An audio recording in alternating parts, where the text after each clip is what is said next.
Hey, it's your girl Miss Sansa right here. I appreciate I really gotta work on my intros. Like you can tell I haven't been doing videos lately because every time I do a live stream, my intros sound crazy. I always mess it up. Every time. I'm sorry. Okay, let me set up. Hey, this is Sansa Ray. I appreciate you listening to my live stream. Make sure you thumbs up the live stream. When you get here, you got one job. This is a partnership, and all I need you to do is thumbs up. Okay. Fellas, if you need relationship advice, please go to onlyfans.com/Sansaray_XO. There I can give you sex, love, and relationship guidance from a female's perspective. I'm the type of person I give relationship advice to everyone, males and females, divorced people, married people, single mothers, people that never had children, beta males, alpha males, beta females, toxic femininity having females. Any type of person, I will give you relationship advice because my advice is to make you a well-rounded person, have a good character as a human being, regardless to whether you are male or female or what you may have done in the past. That's what everyone needs to learn about me. If you are listening to me, my advice is for everyone. I don't pick a side. I'm about unity. I think both genders need to improve their actions. I'm not blaming black men for shit. I'm not blaming black women for shit. I believe that each gender has something that they need to work on in order for all of the relationships inside of the black community to improve. Okay? That's my standpoint. I'm about unity. Always been that way, always will be that way. Okay? There was a time I wanted to try to pick a side because I saw a lot of my male audience on YouTube turn their back on me because of some vicious rumors, and it was really hurtful. It really hurt me to go through that experience. But I realized that the men on YouTube are not the only men on this planet who need some type of guidance. So I went to other platforms and was welcomed with open arms from a lot of men. Okay. On any other media platform where I'm dealing with men who aren't so red pillish, because you got a lot of red pill men and incel men that frequent YouTube. So, of course, it's a lot of negative male, like influence on YouTube. But on other social media platforms, I have a lot more success with men because these men off of YouTube are a little bit more accepting to women. Now, you still got men out there like betas out there who are, socially awkward and they're having a difficult time with women in general. So they don't trust anything women say. Like they feel like women, anytime a woman says something, it's going to steer them in the wrong direction. So men should listen to women. And I'm here to tell you, fellas, like the whole purpose of women being a thing for you is so that we can help you improve your life. That's what we was created for. Y'all was created first, then we was created. Okay, if you leave it up to the Bible to tell us about Adam and Eve, Adam was created first, then Eve was created. That means we were there to assist you, help you improve as a human being. Okay, and that's all I can do. I can't teach you how to be a man. That's not what I'm here to do. I'm not here to teach you how to be anything other than a good person across the board and to be a better man for the women in your life. In order for me to do that, sometimes I'm going to say things that might hurt your feelings. I might say some things that might sting. I might make you think about yourself and what you've been doing, make you do some self-evaluation. In order for you to be able to improve as a human being, you have to look at the stuff that you've been doing and look at the habits that you already have. Okay. Now, I did my last live stream was about toxic masculinity. All right. And a lot of men may have felt some type of way because a lot of men believe that the term toxic masculinity is a term that only feminists use. Some people feel that. No, toxic masculinity is just so I won't generalize men and their behaviors. Okay. When I say the word alpha, I mean good men. When I say the word beta, I mean bad men. Okay. I'm going to keep it simple for everybody who's listening to me. So when I say toxic masculinity, it means a negative version of masculinity. You have toxic femininity too. There's a toxic way to be a female. You got some succubuses out here that'll use their femininity and their sexuality to get you messed up. And a lot of them listening to that hypergamy bullshit are like that. Now, mind you, women have chose hypergamy for a reason. Okay. They are out here choosing that because they failed at trying to do everything that they believe was possible outside of them. Okay. Instead of internally changing who they are on the inside, they look externally to change things. And they believe that that's how the world changes. No. Let me give you an example of how you can change your life. When you look in the mirror, you see your reflection, right? When you want something to change, you don't touch the mirror and try to get the image in the mirror to change. You change your face. Like if you want to change your facial expression, do you touch the mirror and try to change your mouth into a smile? No. You change your face and a smile comes up on the mirror. That's how you change your life. You cannot change your life from the outside. Outside forces are not going to change your life. Even if I was to sit here and give you a shit ton of advice and try to steer you in the right direction, I'm just a guide. I can only bring you to the water. I'm the oracle. That's all I can do is tell you this possibly could happen. This is what you need to do, and this is how you can avoid this. And it's up to you at the end of the day to choose whether or not you want to believe what I'm saying and apply it to your life. That's all I can do for you. Okay. And that's all anybody can do for you. So if you're out in this world and you're looking for ways to improve who you are as a man or as a woman, the only way you're going to be able to do that is from the inside out. It's not going to work any other way. Okay. So I was looking on Instagram and there's this hypergamy guru. Her name is Shanika Adams. And her Instagram handle is simply Shanika. And when I was modeling, Shanika used to model as well. And that's how I know who she is because we were doing the same kind of modeling. And she was classified as like this, upscale, high quality woman that was into modeling. Hey, Platinum Elite. Um, I don't remember you sending me anything on OnlyFans. I didn't see it, but I gotta go look. I haven't seen it. It's like I just looked at it before I got online, but I didn't see anything from you on OnlyFans. I answered your email though, but I didn't see you on OnlyFans. So back to Shanika. So Shanika Adams used to do the type of modeling that I do. You know, the eye candy stuff, the lingerie modeling, the swimsuit modeling, the Black Men Magazine, King Magazine, Straight Stunt Magazine type of stuff. I'm surprised that Straight Stunting is still out. Like I ain't seen a Straight Stunting magazine physically in my hand in a long time. I've been in Straight Stunting magazine. Straight Stunting magazine is anybody that's from up top, like from the East Coast, like New York, you know what Straight Stunting magazine is. I didn't see an actual Straight Stunting magazine until like last week sometimes. And I was literally shocked. I was literally shocked because I hadn't seen it in so long. Because it's usually like in the hood or on the East Coast and up north. And I ain't seen that shit in like 10 years. I was like, damn. Anyway, so back to what I was saying, Shanika.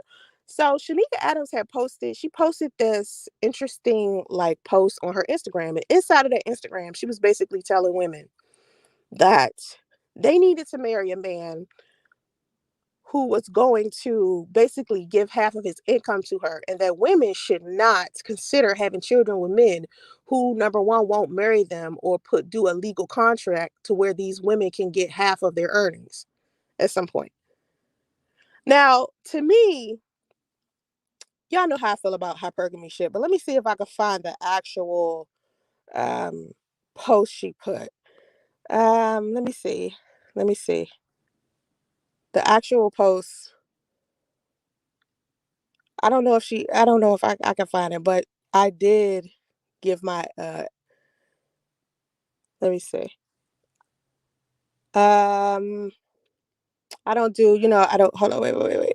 Give me a second. Give me a second. Let's see. Okay. She said, if he only made you a baby mama or has been stringing you along for years, it means he's waiting for something better. A man who wants to have a child without marriage with you wants you to suffer. He wants you to have a lower value because he is most likely an incel or sees single moms as pump and dump. Men walk away from their children every day. Run if a man talks kids before marriage and if you want marriage. But then again, there are men who will marry you and be bums. So use your discernment. Now, some of this stuff is good, some of this other shit is bad.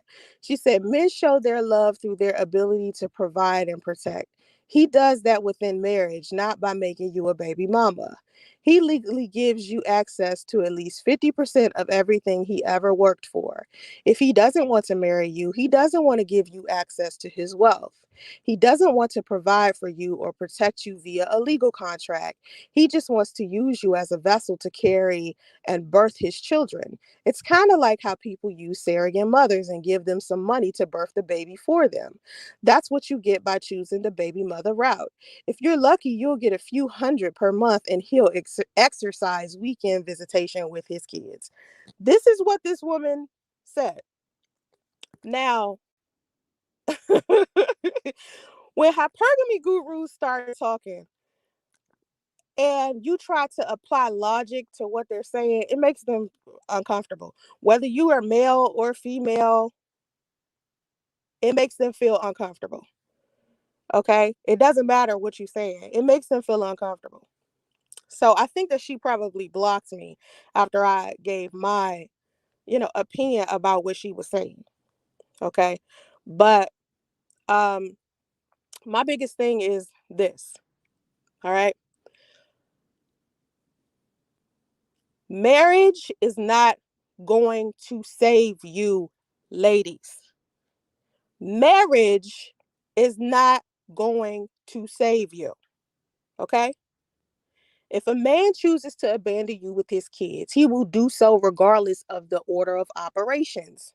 There are single mothers I know who are divorced. Marrying a man for his money will not save you. There's more to men than their wealth. And when a man wants to show you he loves you, he doesn't just offer up half of his money. That's the least he can give you. He will want to give you all of his love. Just because he marries you doesn't mean he loves you. All right? It's plenty of wealthy wives getting money and no love. Men marry women they don't love and aren't sure about all of the time. That's why so many people are divorced.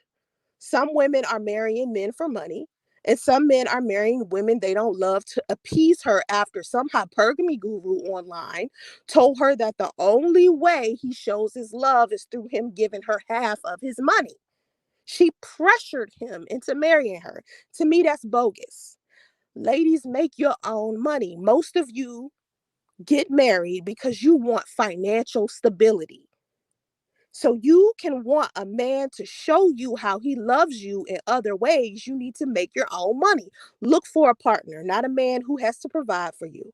Stop asking men to babysit you. You are not a child. It's toxic to want to get over on a man by bringing nothing to the relationship but being a damn liability.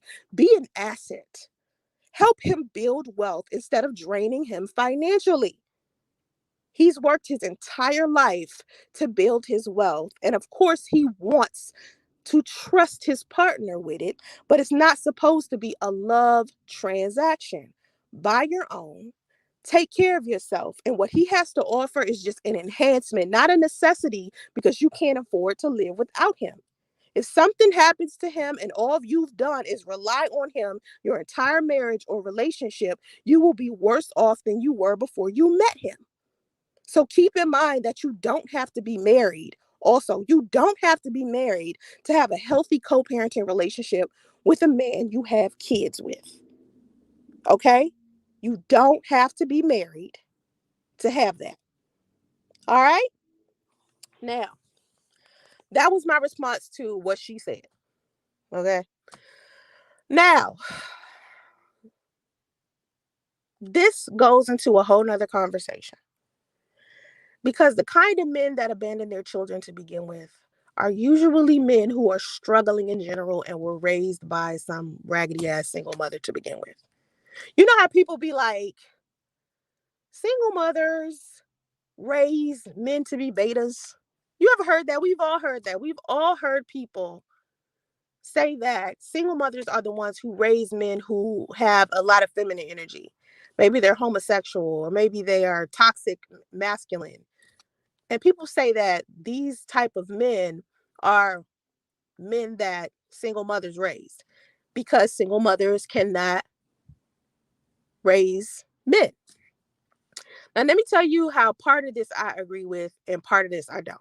Number one, of course, a single mother cannot teach a man how to be a man. What a single mother can do is teach their child how to have a decent character.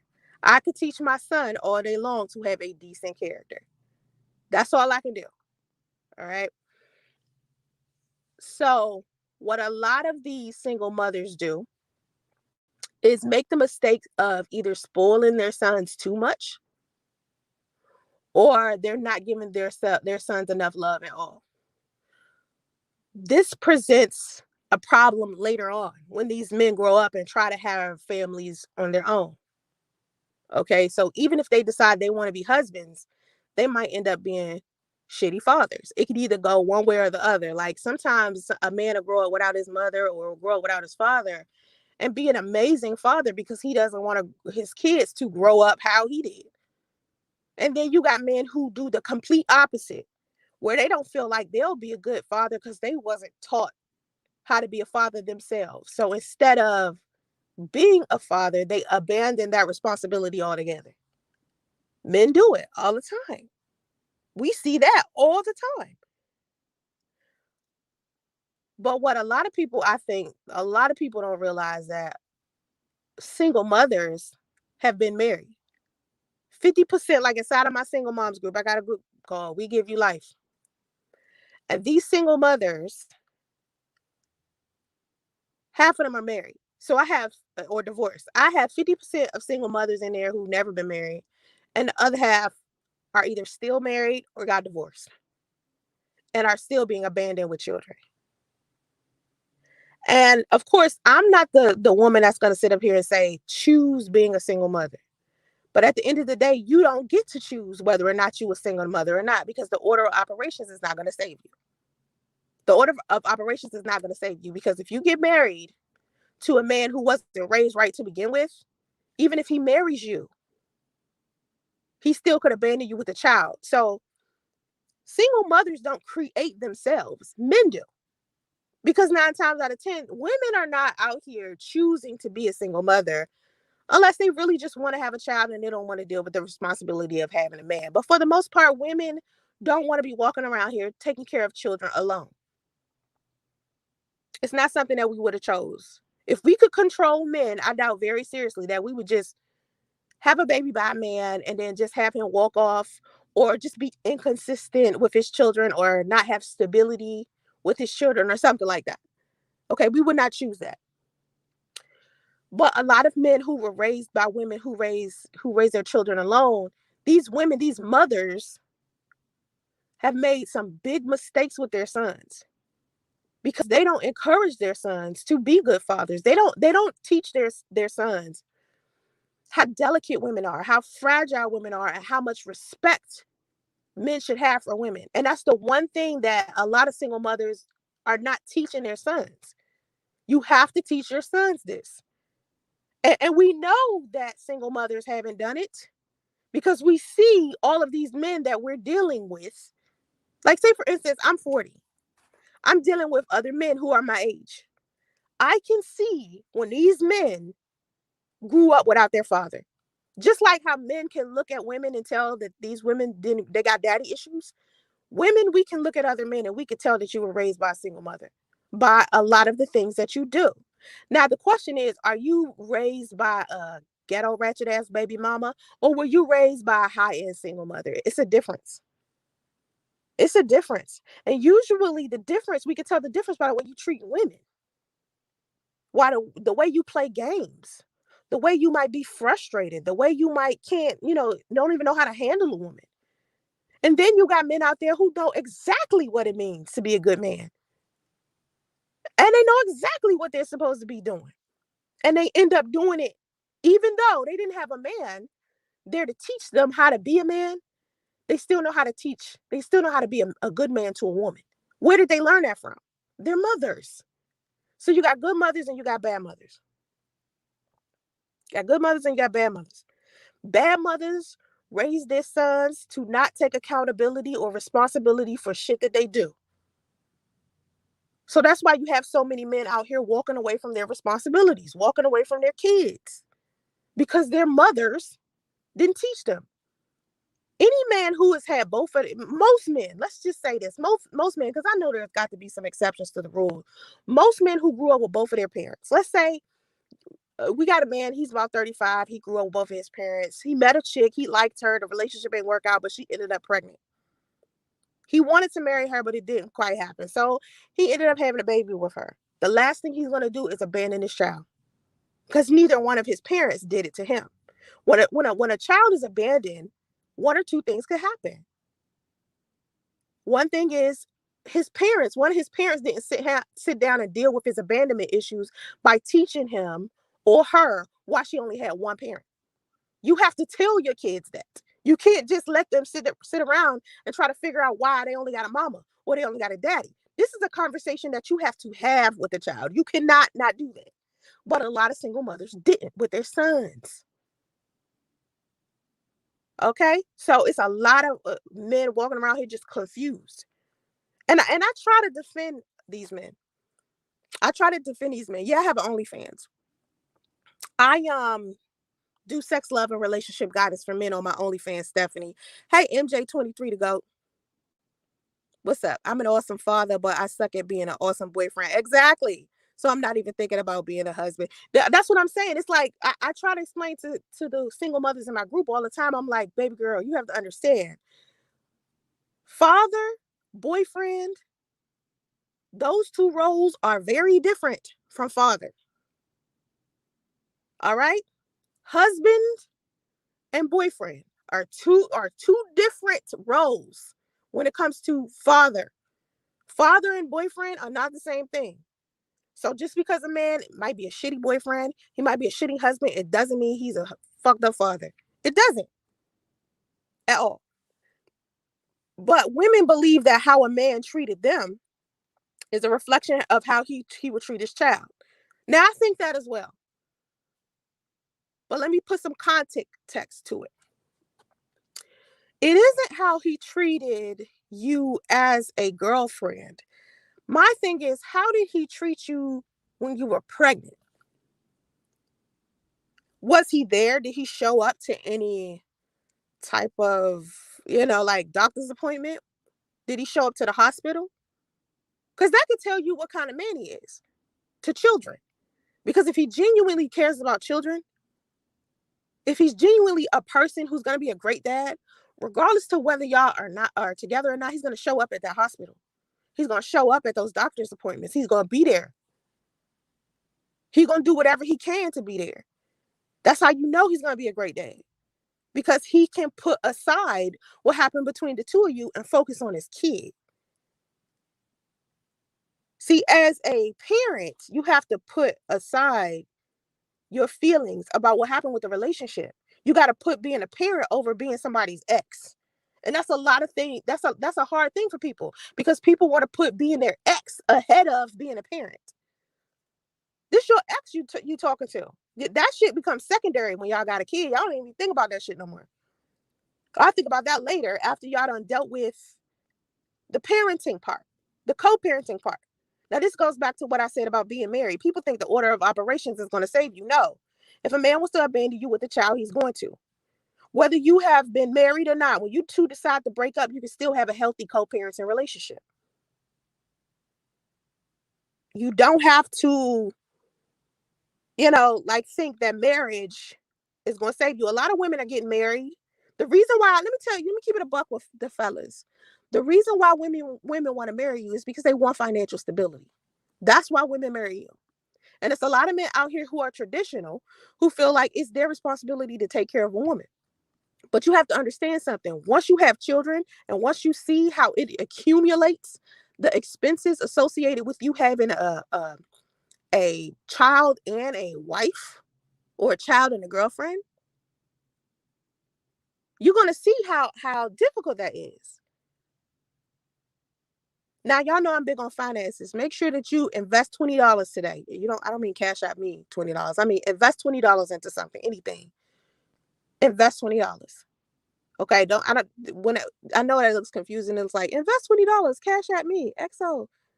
No, I was just saying, if you cash at me, leave a note and invest $20 into something. Like, Go get the Stash app and invest $20, or go into Cash App and invest $20 into some type of stock or Bitcoin on your Cash App.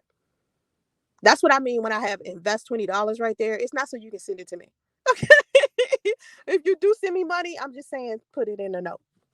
I don't usually put my Cash App out there either. That's usually what I put when I'm promoting my OnlyFans. Like I'll put that on OnlyFans maybe. Like OnlyFans doesn't really allow me to put my Cash App out there. And so anyway, so make sure you thumbs up the live stream when you get here as well. So what I was gonna say. Oh, so listen. um Women get married because they want the stability. All right. They want to be able to date a guy, marry him, get in a legal contract because marriage is business. Get in a legal contract with this man. So if things break up, you get half of what he has. So it's kind of like an insurance policy of a relationship. Now, I encourage women all the time. Something could happen to this man. He could lose all his money. So you get half of nothing. While y'all married, something could happen to this woman, to this man, and you could get half of nothing. Just because he's wealthy now doesn't mean he's going to always be wealthy. Everything's ups and downs. So just because a man is wealthy now doesn't mean he's always going to be. So that means as a woman, you have to do your part as well. He definitely ain't going to be wealthy anymore if you burn it through his cash. Hey, what's up, Gotti? He definitely ain't going to be wealthy anymore if you burn it through his cash. So that wealth that he had when he first met you is going to be gone because you burn it through his shit. You're not adding on. You're a liability. So you're spending all of his money. You're not adding on. You're not an asset. You're not creating more money for him. You just married to him and chilling around and just want to look nice and be lazy. Because you quote unquote a traditional woman, you want to give birth and just have his kids. What if something happens to this man? You better hope he got life insurance, but that money gonna run out too. Money runs out. Money is something that you got to keep constantly trying to get every day. I don't care how wealthy you get. And that's what I don't think these women are thinking. It's a lot of wealthy women out here who aren't in love. Their husbands aren't in love with them. At the end of the day, you're going to have this man who has all of this money. You're going to have no love. Ultimately, what most women want is to be loved. And that's what these hypergamy gurus are not telling you. They're not telling you that, you know, he'll give you some money. He might even marry you. But it's men out here marrying women because they were pressured into it, not because they loved you, because you were pressured into it. And then divorce happens, and you're sitting here in this marriage that you didn't even want to be in, that he didn't even want to be in, and you're going to start being able to tell. And you wasted all of these years married to this person. And then when y'all divorced, he might even just abandon you with the kids. So, what a lot of hypergamy gurus are telling these women is, yeah, you'll have money, but you won't have a legitimate long-term loving marriage. Yeah, you'll have some kids, but you'll probably end up with a broken family. You'll have money though.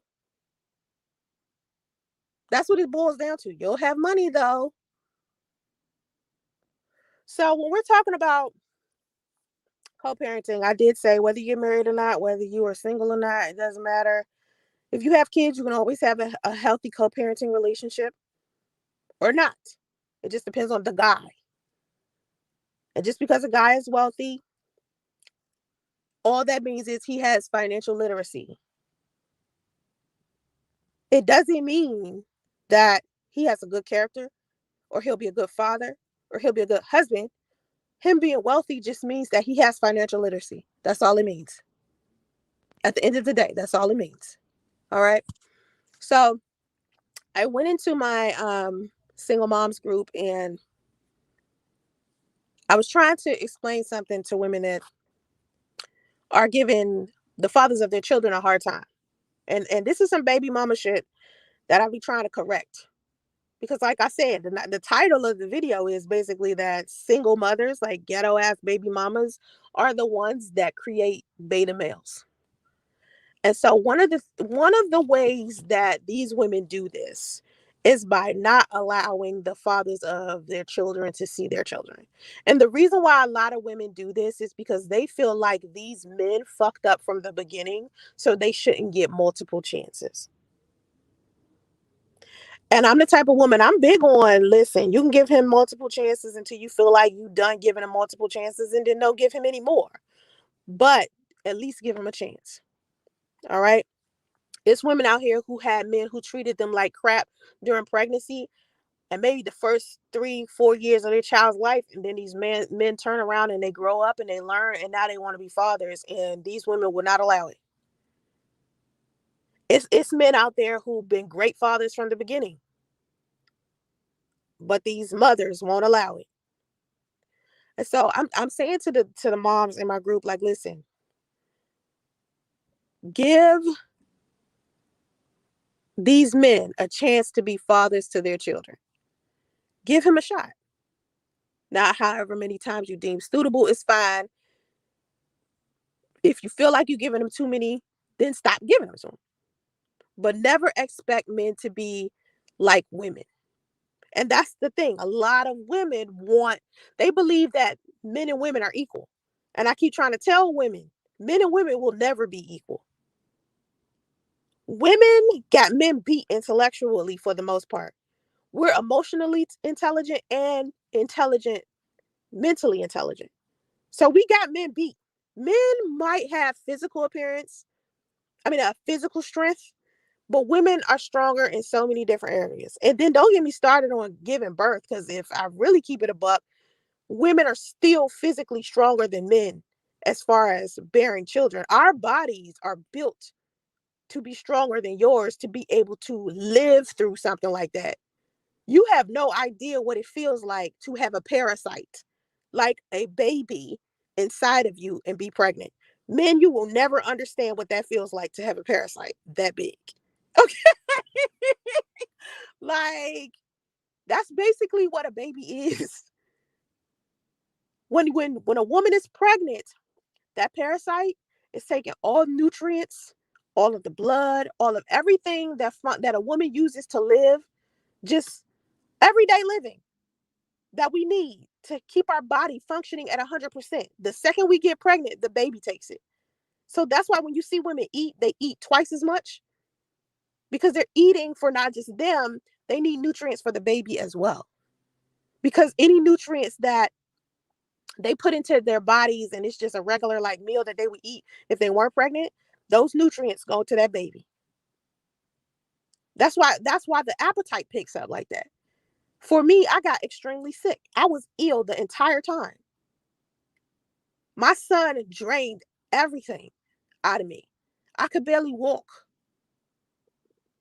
So to be able to survive something like that, as a woman, you got to be physically strong in some type of way.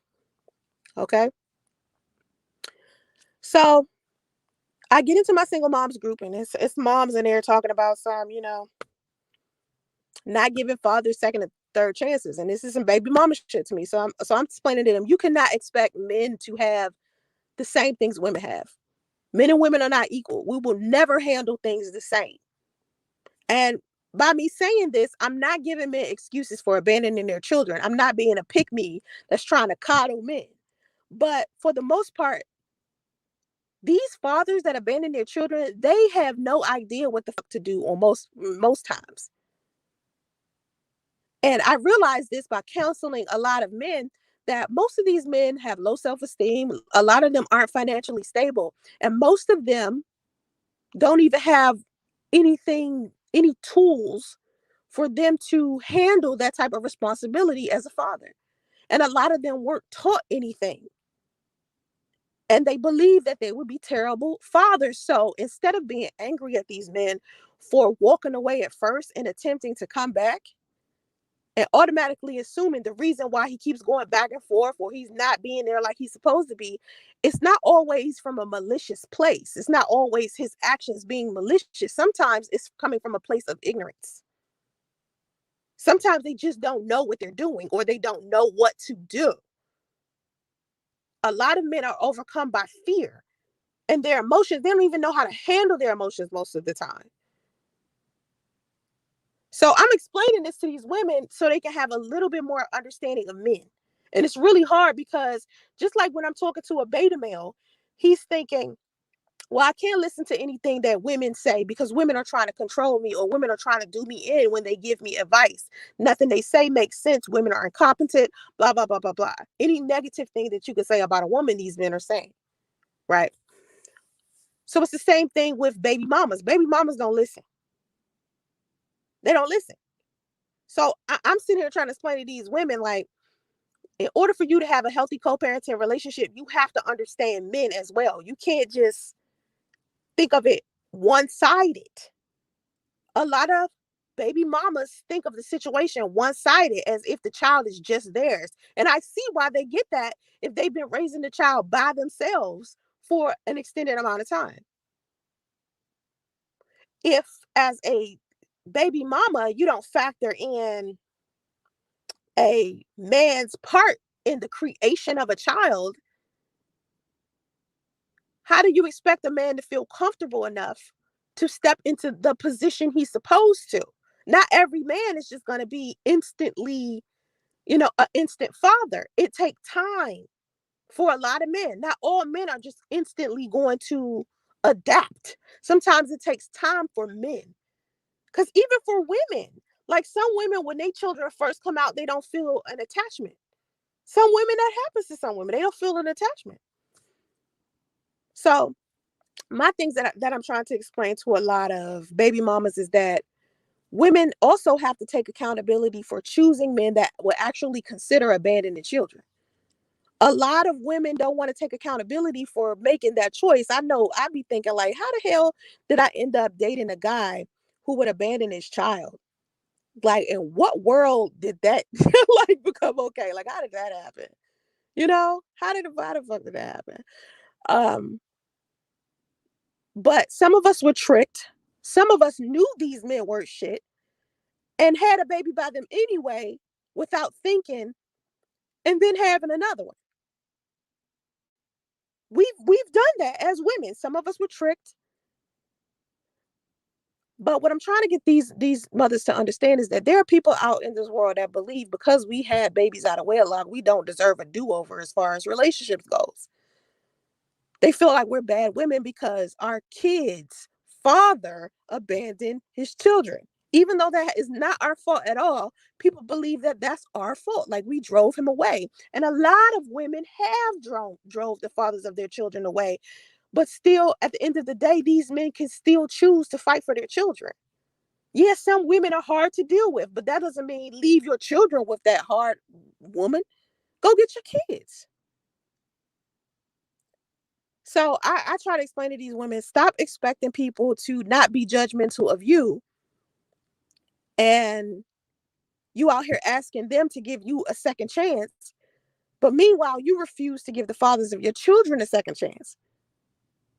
Because I mean, literally, some of these men literally have no idea what they're doing because of how they were raised, because of the single mother that raised them. And when you snatch these kids' fathers away from them, or you put these kids' fathers in a position to where they can't ever see their kids, you doing some ghetto, ratchet ass baby mama type of shit. So, and I do definitely agree that women are a lot smarter than men. So I'm trying to explain to women this. And so while I'm explaining this woman said, this one lady, her name is Jessica. She was like, I agree that these men have issues, but women have to get up every day and take care of kids while they have depression and self-hate and self-doubt and loneliness and toxic mindsets and no money and hardships in life. But no one is taking in consideration that these women are still doing being mothers by having all of these things. And a lot of women who have all of these things, they've still figured out how to be moms, but while having all of this toxic stuff happening. And we never say to women, give them a break.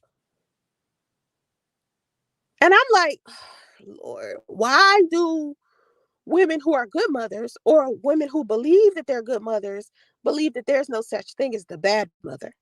Let's talk about the deadbeat moms for a second. Figuring out how to be a parent, some people don't figure that out.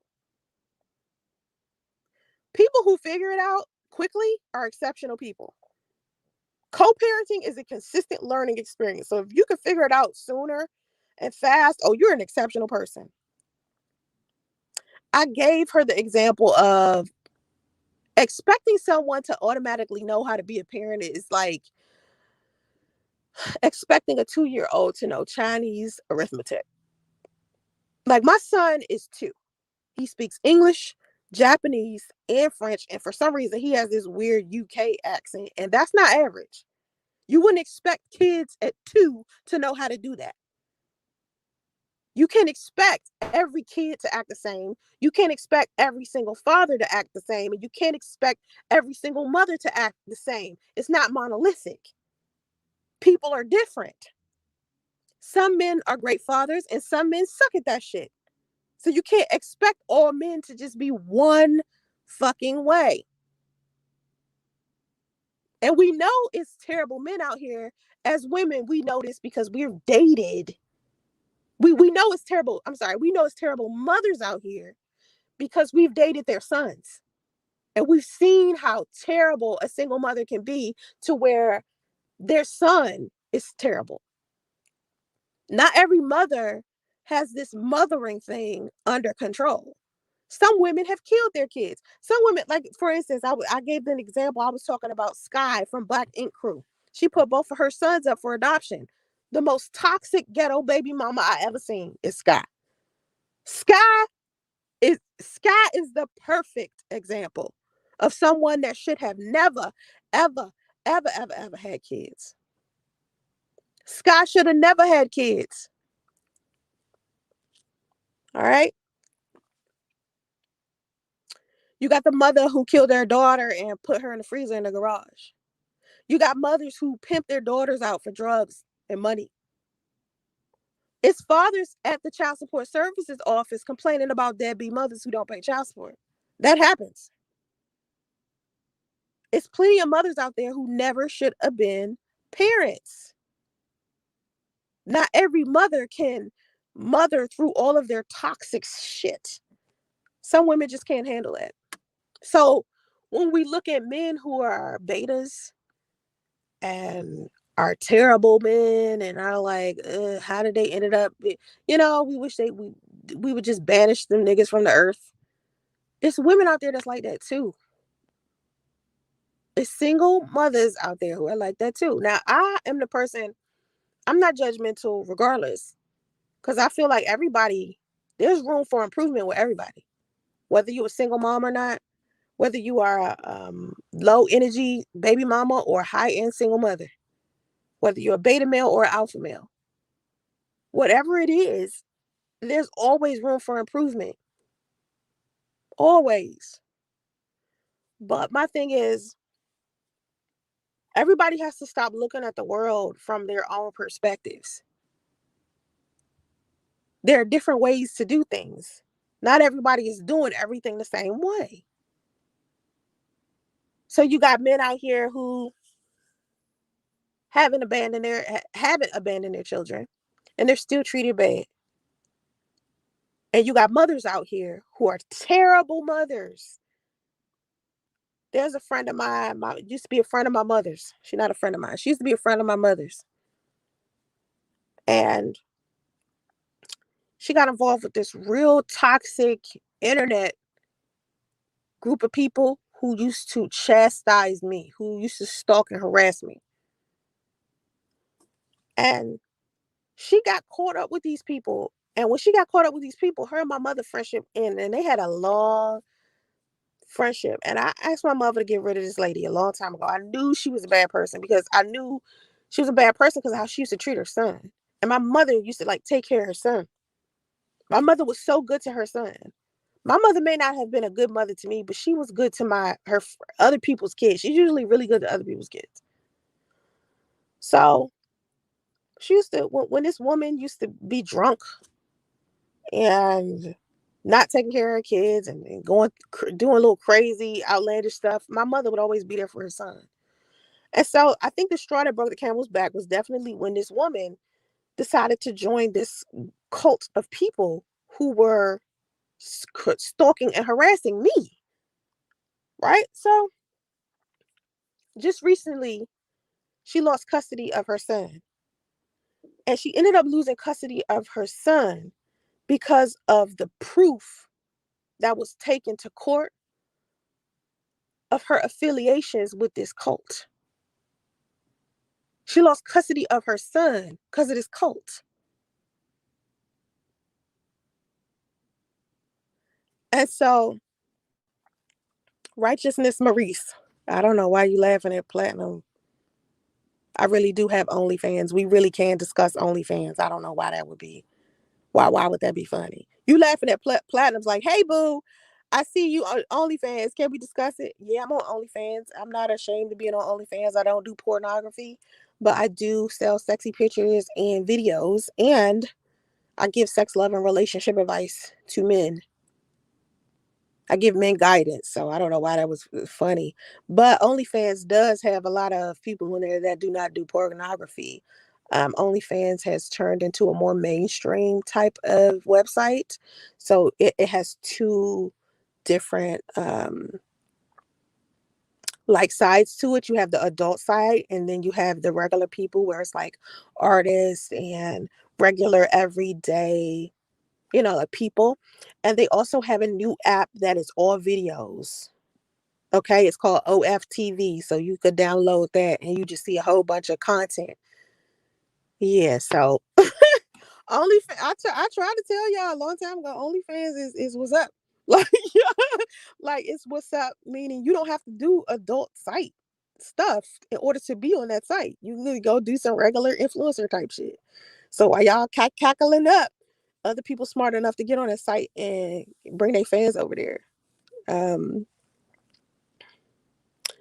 Maurice, you over here talking, but he's talking about OnlyFans. That's the only thing. You're trying to act like you're not laughing about the OnlyFans thing, but that's the only thing that Platinum came in here talking about. Platinum has not posted anything else in here. All he said was, I see you on OnlyFans. Can we discuss it? That's it. You know what I'm saying? You feel me? But anyway, so um yeah, so this lady, this alcoholic lady ended up losing custody of her son. So not every woman is a good mother.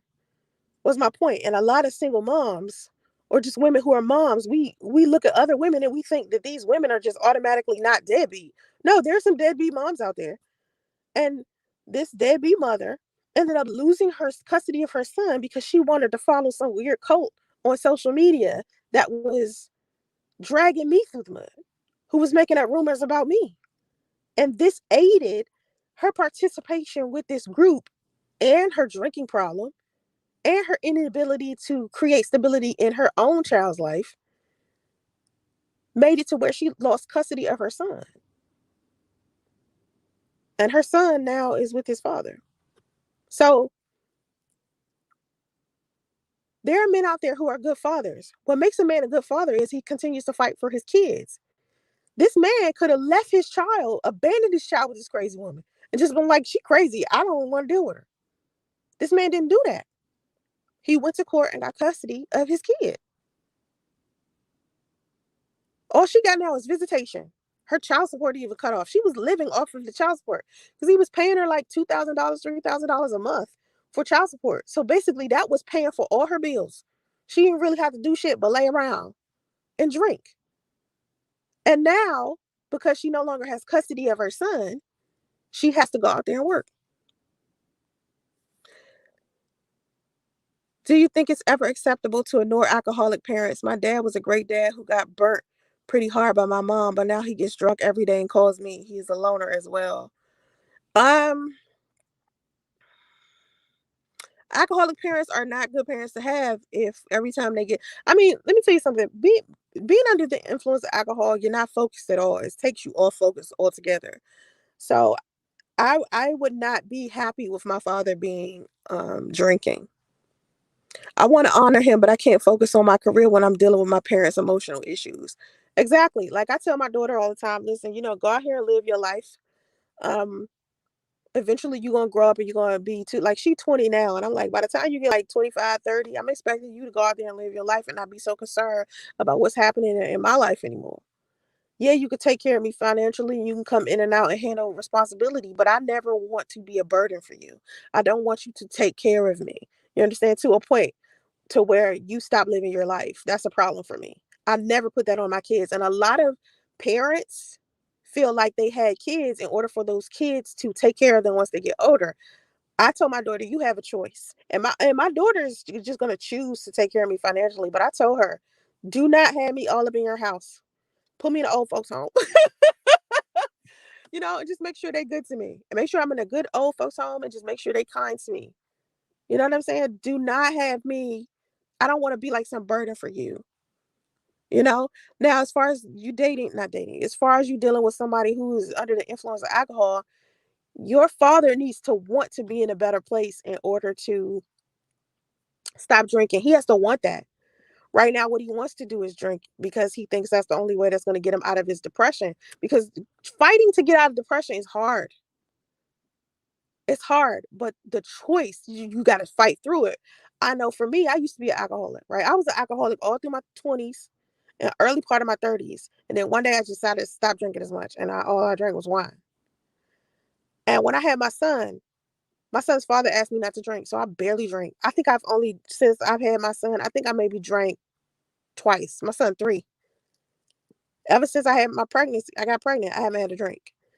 But when I was going through a real stressful time, like when I disappeared off social media for 5 months, I was going through a very stressful time, right? Stressful as shit. Do you know how many times I wanted to drink? I was like, oh my God, I want to drink so bad. I want to drink right now. I got to have a drink. I got to have a drink. You know what I did? Turn on some meditation music, just fought through it, just dealt with my pain, dealt with my emotions. Tell him to deal with it. Every time he call you, tell him I only want to talk to you if you're sober. See how that goes. I only want to talk to you if you're sober. I only want to talk to you if you're sober. Now I'm talking to a lot of people who haven't had kids yet. So they don't know anything about the dynamics of being a single parent. I get that. But this is definitely a conversation I wanted to, just talk about my feelings as far as number one, hypergamy goes, and number two, about co-parenting and the fact that there are good fathers who are being treated bad and there are bad mothers who people act like don't exist. There is such thing as a bad mother. There's good mothers and there's bad mothers. There's ghetto baby mamas, there's low energy baby mamas, and there are high end single mothers. It's a difference. There are deadbeat dads and then there are high value men. It's two different kinds. So I just want people to stop thinking that single mothers are monolithic and that women are out here just choosing to be, single mothers. No, no, no. Um, that's not true. Goodness rated. Just because your mother gave you life don't mean she's a good mother. There's some bad mothers out there. I just named some. I was talking about Sky from Black Ink Crew. Put both her kids up for adoption. I talked about the mother who killed her daughter and put her in the freezer, in the garage, and just left her sitting there. And she was there for months before somebody found out she was there. And if you ask that mother, like that mother is in prison right now. You ask that mother why, I think she was from Detroit. You ask that mother why she put her kid in the freezer. She said because she was molesting, her oldest daughter was molesting her younger siblings. And if she was in that position again, she would kill her daughter again. Because she specifically told her kids how she wasn't gonna have that molestation shit because was molesting when she was younger. And she found out her oldest daughter was molesting her younger kids. And so she killed her and put her in a freezer in the garage. You hear that? That's a bad mother right there. I just told you a story about a bad mother who just lost custody of her son because she wanted to get online and join this cult of people who was running after conspiracy theories and making up rumors and shit about me. And her participation in this group ended up being part of the reason why she lost custody of her son. And she used to be my mom's best friend. That's a bad mother. Yeah, it takes two to create life, but just how they're deadbeat dads, they're deadbeat moms. And I think people don't realize that. I think people think because a woman has to carry a child for 9 months, that might just knock her into some sense, right? Nah, it's some women out there, they'll carry a child all 9 months and still fuck out once that child born. Still drink too much, still do drugs, never take responsibility, never take accountability, be in and out of their child's life. A mother in and out of their child's life, beat their kids, lie to their kids, manipulate their kids. Women do that. Exactly. She a bad person in general. And that's what I try to tell a lot of these men who they say they don't want to date single mothers. The reason why they don't want to date single mothers is because single mothers are monolithic. Single mothers are still sleeping with their baby daddies. And, they're just trying to make it seem like single mothers are all bad people. No, it's just when a person is bad to you, they're just a bad person. It doesn't matter their gender, it's just part of their character. When I'm talking to men, I try to explain to them, listen, I'm not trying to teach you how to be a man. I'm trying to teach you how to be a good person. It's a difference. I can't teach you how to be a man. I can teach you how to be a good person. That's all I know how to do. Can't do shit else. Teach you how to have a good character. The end. You said, well, they are addicts. It's different. To me, it's not. I just told you I was an alcoholic. I was an alcoholic my entire 20s and the beginning of my 30s. And I made a choice that I just didn't want my life to be like that. Because I seen women in my family be like that. And I just didn't want that for myself. So I had to make a choice. I had to choose. I had to choose. And addiction is an addiction. And yeah, it messes you up because when you're not drinking, you get like some type of withdrawal, or you're not um, doing drugs, you go through a withdrawal. But how bad do you want to be different? How bad do you want to be a better person? If you don't want it, you're not going to be able to do it. And addicts and alcoholics and deadbeat mamas and daddies and anybody who has a bad character, for the most part, when you're trying to convince them to be good, they don't want to be. That's why they're not. They have to want it. Me, I wanted to be different. I didn't like what I was seeing. Some people see themselves as addicts and as alcoholics and they enjoy that. Yeah, she killed her. Yeah, and her other son. It was two of them. Right. It was two of them. You're right. Because she had 4 kids, I think. And I remember I seen a clip. I seen a clip of this mother. She was in court. And two of the fathers of the children were there. And she was saying to them, didn't I tell you all I was having a problem with these kids? Didn't I ask you to come and help me with these kids? Did you see that clip? Because I seen it. I seen it. Go look for that clip. I think they call her Freezer Mom. Where she saw her kids, her two oldest kids molesting the younger kids. And so she killed the older kids. She could have did anything else but that. Because now her kids are all in the system. I don't even think the kids that she had left, the two she had left, are like in a good home. Like with their fathers. They're out there in a foster care system or some shit like that. You don't do your kids any justice. Like, I get why she was like, I gotta kill both of them because I told them not to do that and I want to protect my kids. I see why she feels like that because she was molested herself. I get it. I understand. I was molested too. But then I would feel like, who's gonna be there to take care of my kids if I'm not there? Because I'm the only one that's designed to love them. Especially if I'm a single mom, God appointed me to do that. So if I do something that takes me away from them permanently, then how's that helpful?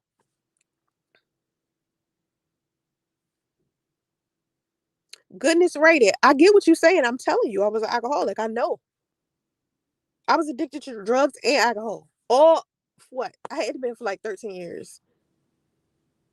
I know, but I made the choice. It was something was just like, I don't want my life to be this way. I don't want my life to be this way. I don't want to be a drunk. I don't want to be drunk to a point where I was out somewhere and don't even remember what I did. I don't even have the recollection of or memory of something I did when I was high and drunk. And other people got to tell me, you did such and such and such, right? Yeah, I don't want. No, no, no, no, no. I'm gonna have to pass on that. You feel what I'm saying? Like I don't know how people.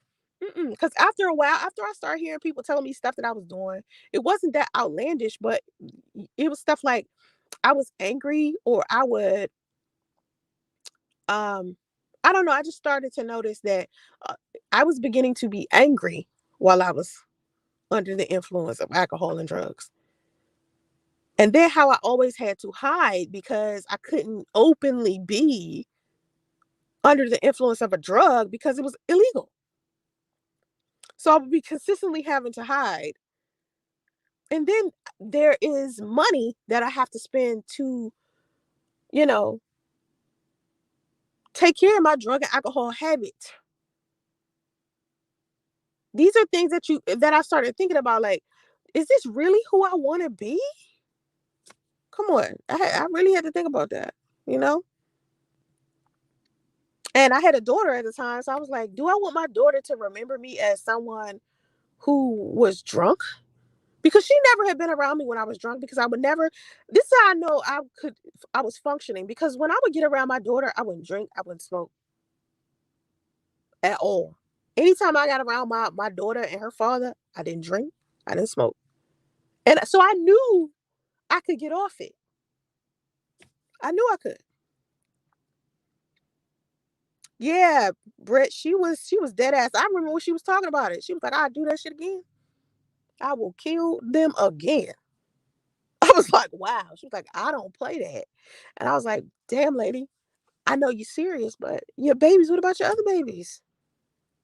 You know, the hiding just builds on the character flaw. Yeah, when you gotta hide stuff, you gotta start lying, and you gotta start manipulating people. That's when it starts to get to be too much. It's like, yeah, it's all fun to be high and drunk, but now I gotta like lie and hide. And that's why you see a lot of people who are high and they steal, because you can't really get a decent job if you high all the time. Nobody gonna want to hire you nowhere if you drunk and high all the time. How you gonna do a functioning job? Like how you gonna work at a company drunk and high all the time? Nobody want to hire you. So now you don't have any money. So now what do you have to do in order to get high? Because you can't get a job. So now you gotta steal. So that creates a whole nother problem.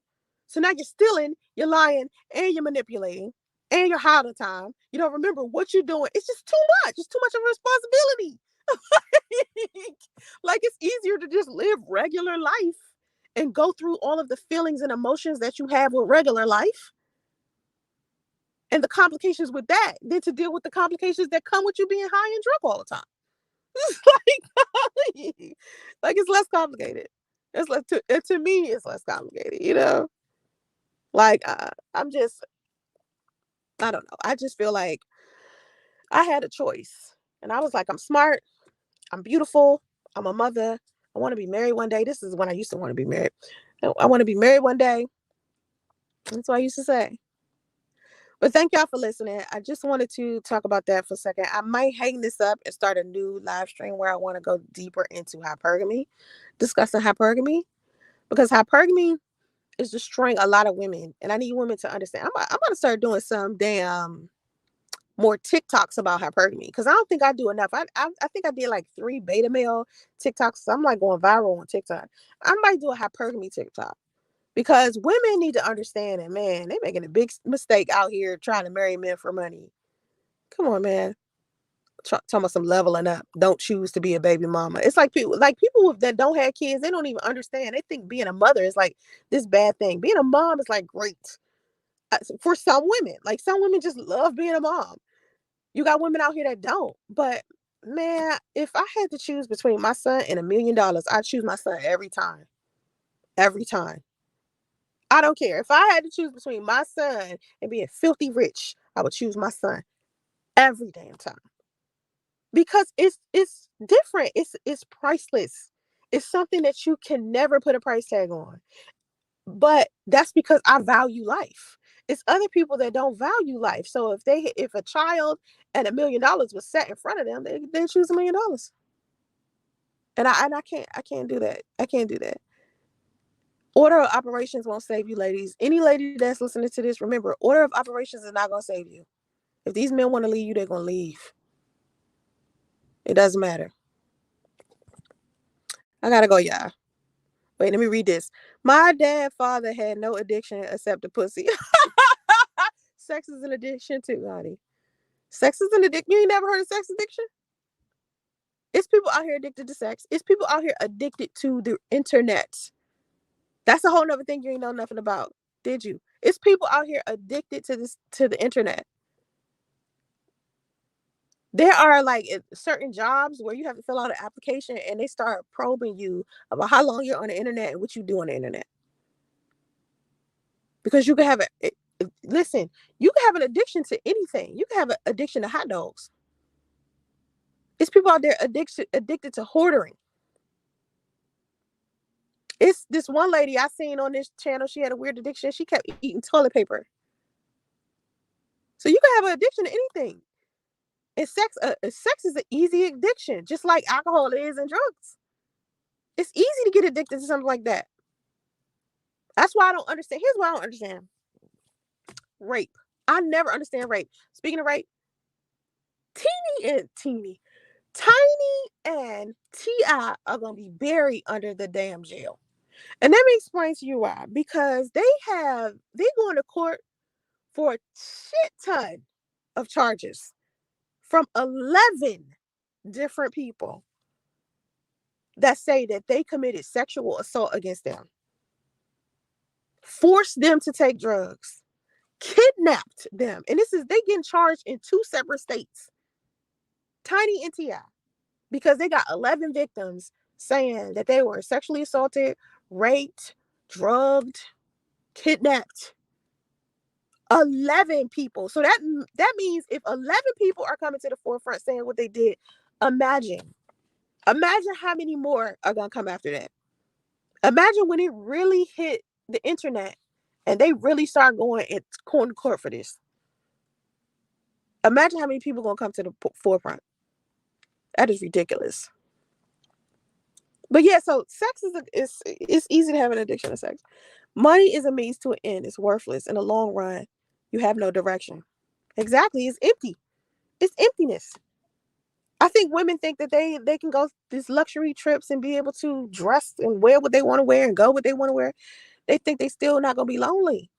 Nah. Any wealthy woman, I'm wealthy, so any wealthy woman to tell you, yeah, you'll have all this money in the world, but what you really gonna want is love from your man. Your man out here, paying for you to do everything. He babysitting you. He gotta take care of everything for you financially because you don't know how to go out there and get it yourself. Meanwhile, he cheating on you with some chick that you don't even think is valuable as you are. But that's who he love. Marry men for love. And trust me, there are men out there who get married that don't love you. I've heard them say it. The reason why I can say this is because I'm their counselor. I'm telling you what men are saying.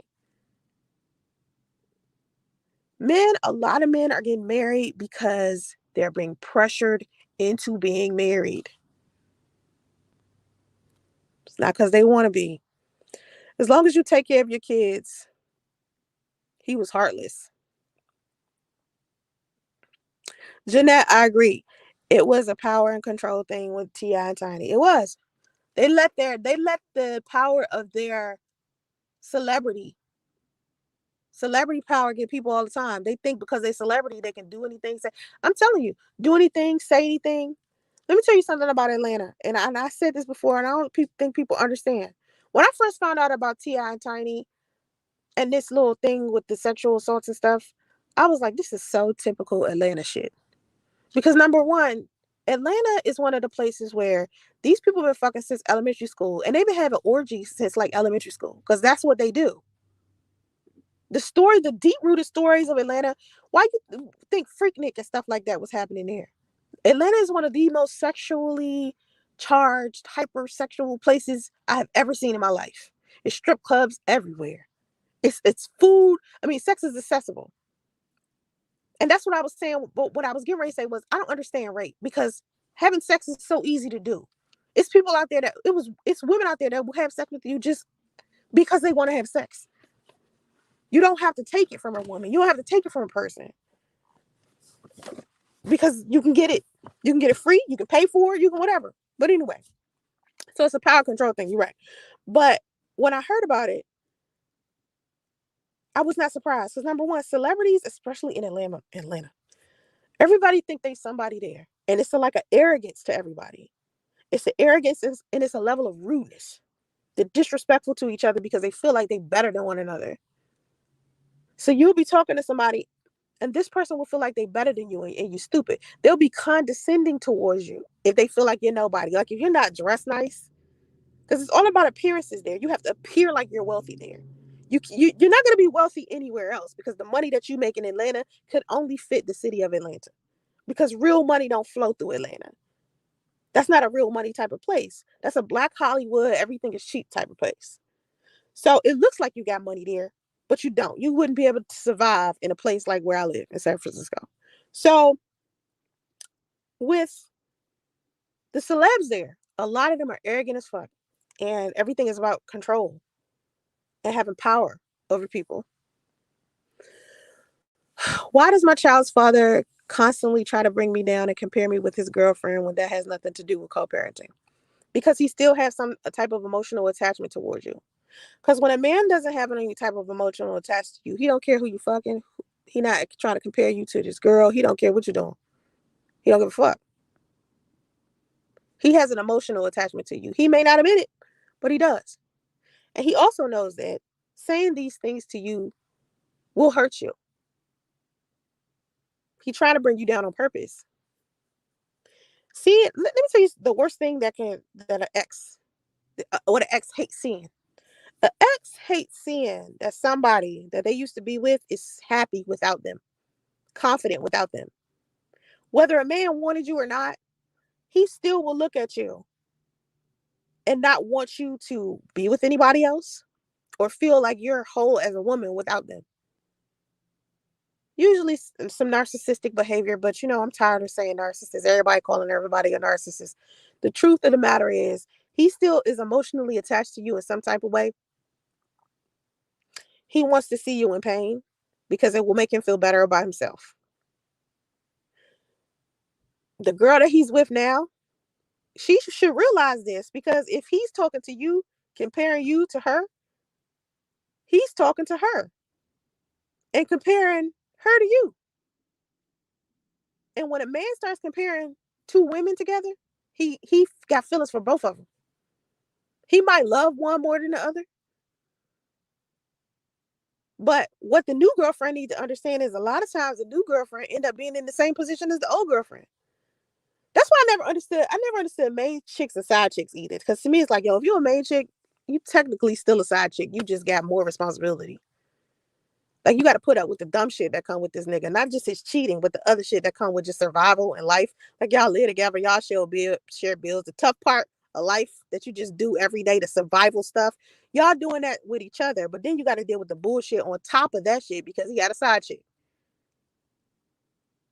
So really, the two chicks that's out of the two chicks, the one that's winning in the situation is actually the side chick because she has more freedom. She can go and do whatever she want to do. She ain't got to deal with him when he's sick. She ain't got to help him pay his bills. She ain't got to, be his whatever. But for the most part, in that man's mind, both of those women are on the same level because he's cheating. He's lying. He's sleeping with both of them. And in order for him to sleep with one of them, he got to lie to the other all the time. So both of the women are on the same level. One is just being misused more than the other. And it's usually the main chick. The main chick is being misused more than the side chick because the main chick is bringing more into the relationship than the side chick is. But a lot of people keep thinking the side chick is the one losing because they feel like every side chick that a man gets with wants to be main chick. Not really. A lot of side chicks are just happy being side chicks. You know what I'm saying? I believe Tiny is more at fault than T.I. I think that Tiny is more at fault than T.I. because I believe that Tiny brought in more women. I think Tiny was pulling in women. Because like I told y'all before when I was talking about the threesomes that I used to have, these women wanted to have sex with me. So in order for them to have sex with me, I would make a deal with them. Like, listen, what you have to do is sleep with him. You have to sleep with both of us. You can't have one without the other because we're a couple. So I think Tiny had more influence on the women than Tip did, honestly. And I think if they did want to sleep with Tip, they still had to go through Tiny to do it. Because ain't no way no woman wife is gonna be standing there and allow him to have all of that control unless she just don't want to get walked over. And honestly, from all of the stories that the women are saying, they've all said it was her. Why is Atlanta so sexual? Um, I feel like Atlanta is so sexual because it's like any other town that they don't have anything else to do. So I think black people always been sexual anyway. We're a bunch of sexual people. We're like sexy for the most part. Out of all of the races of people, black people are like highly sexual, and maybe people from Colombia, like Colombian people, people from the islands, very sexual people. Jamaican people, very sexual people. We're just a group of sexual people. So when you have sexual people all coming together, and the only thing they can do is nothing, a lot of times they start figuring out what can they do with each other. And so I think with Atlanta, sexuality was just was acceptable there.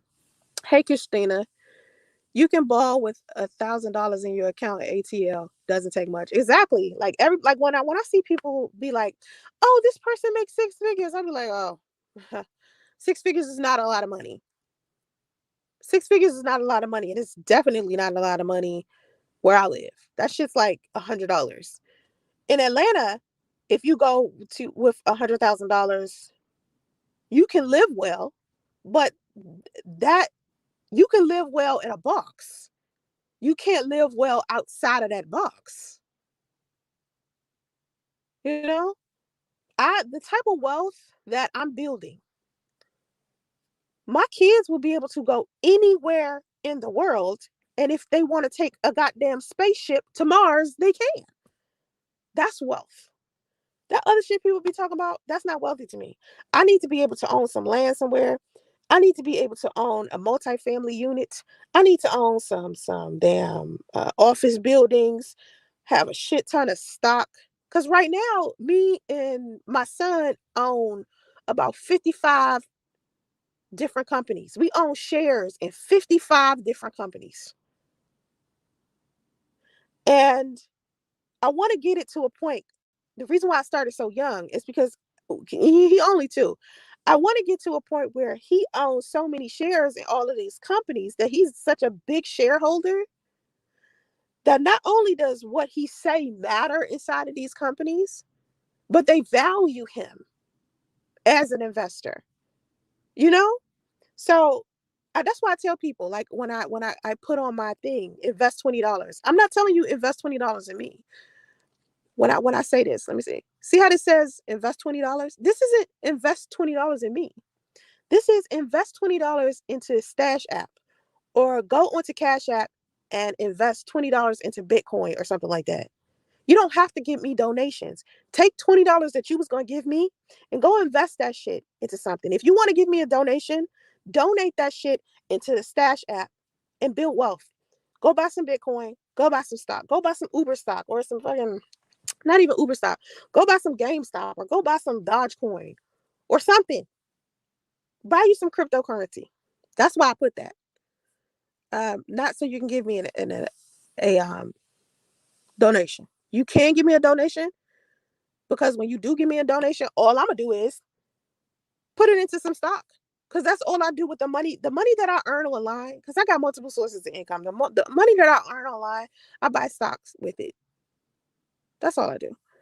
Um, no one in the U.S. understands money at a fundamental level. I would say that to be true. I wouldn't, because the people that I learned about money from, they're from all over the place. Like sometimes I'm talking to people who are in Europe. I'm talking to this one guy. We talk about cryptocurrency all the time. He in Dubai. So it's just people are people. Um, She gets lavish gifts from him. Three Amigos family. She gets lavish gifts from him, so she doesn't care. Well, both chicks are getting lavish gifts usually. Like, here's what a lot of men. Here's the mind fuck with men. With my main chick versus side chick, they like to make people believe that they don't do for their side chick the shit that they do for their main chick. But usually they're buying two of everything. So if a main chick is getting a necklace, so is the side chick. If a main chick is getting a brand new pair of red bottoms, usually the side chick is getting it as well. The a lot of the reason why side chicks are so quiet is because they get hush money, they get gifts, they get trips. You know what I'm saying? So men be trying to make it seem like when they talking to a main chick, they try to make it seem like they treat the side chick less. Nah. I mean, if it boiled down to him having to choose one from the other, he might choose the main chick if they have kids together and it's who he genuinely love, maybe. But at the end of the day, when it comes to pipe and money and gifts, he's giving it to both of them. Usually. And I'm talking from my own experience. I'm talking about experiences from other women. Because remember, I was a side chick. He was taking me places. We did stuff together. He gave me stuff. But when he gets online and he spoke about me, because he's been on YouTube and he's talked about me before. But when he talks about me publicly and how we dated, I was like his side chick like 10 years ago and shit. He doesn't talk about stuff that he did for me for real. He doesn't talk about how many times he was like all in love and shit and how lovey-dovey we were with each other. He don't tell people that. He don't tell people, that he took me out and we went to bars together and had drinks and, you know, was cool as shit. He don't tell that story. The narrative that men who juggle women have, they want to make one woman out to be better than the other, or one woman out there better than the other. Because they have a facade that they're putting on. You feel me? Atlanta is a sad place, in my opinion. It is. Sex violence, people with mental problems. It is. And why do you think I left? Like, a lot of people think, oh, Sansa Ray just left because she couldn't take it anymore, because she couldn't, be who she needed to be, or you know what I'm saying? Like Atlanta defeated me. It wasn't that. It was I took that place for face value from the second I got there. And when I got there 17 years ago, I knew something was wrong with that place, but I tried to give it a shot. I knew the vibe was wrong. I knew the energy was wrong there. I knew it, but I stayed there for work. I stayed there because I wanted to be someone. So I felt like, okay, if I make it in Black Hollywood, I should be able to make it in real Hollywood.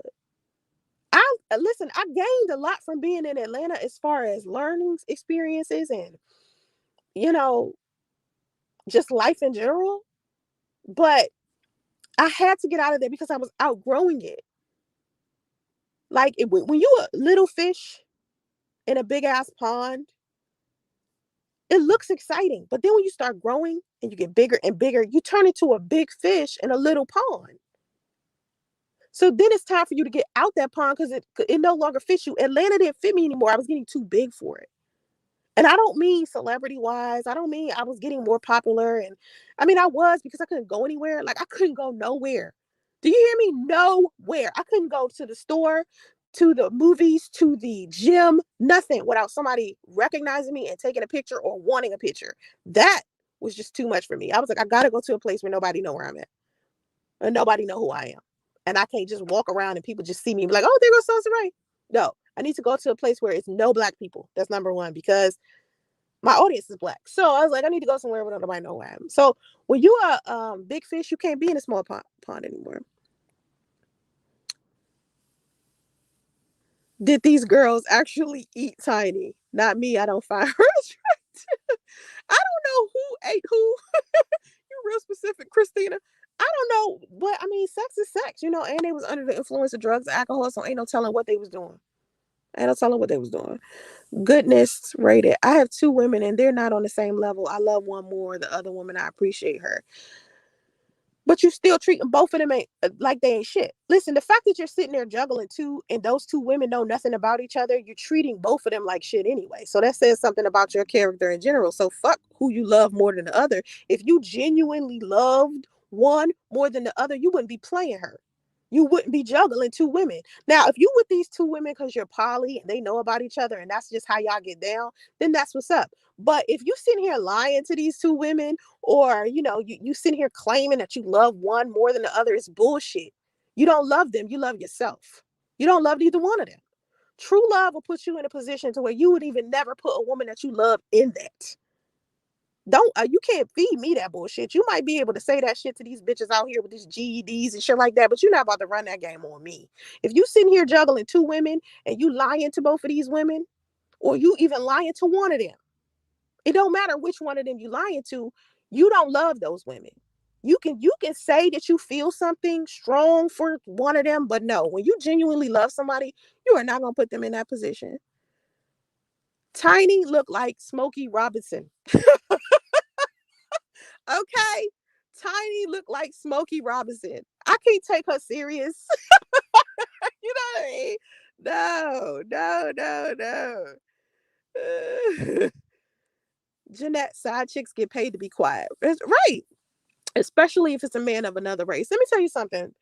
Like I said, men who have side chicks they take care of their side chicks.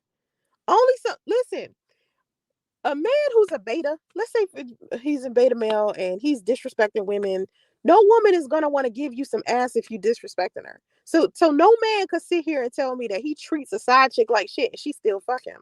No, she's not gonna give you any.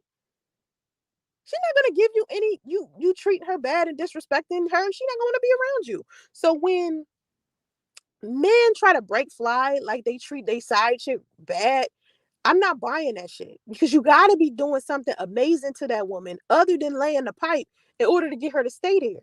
Because plenty of men can run pipe. She could just go hop on top of another pipe.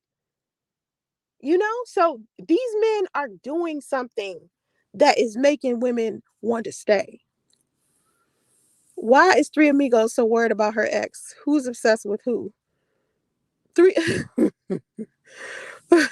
What ex? You said somebody worried about the ex? What ex? Why does my child's father? Oh, yeah, I don't know. That's a good question. Three Amigos, do you care about the ex? If you still in here, are you worried about your ex's new woman? Does it bother you? That's what I want to know. Um, yeah, so goodness rated. So you're saying one know about the other one. Okay. Who know about the other one?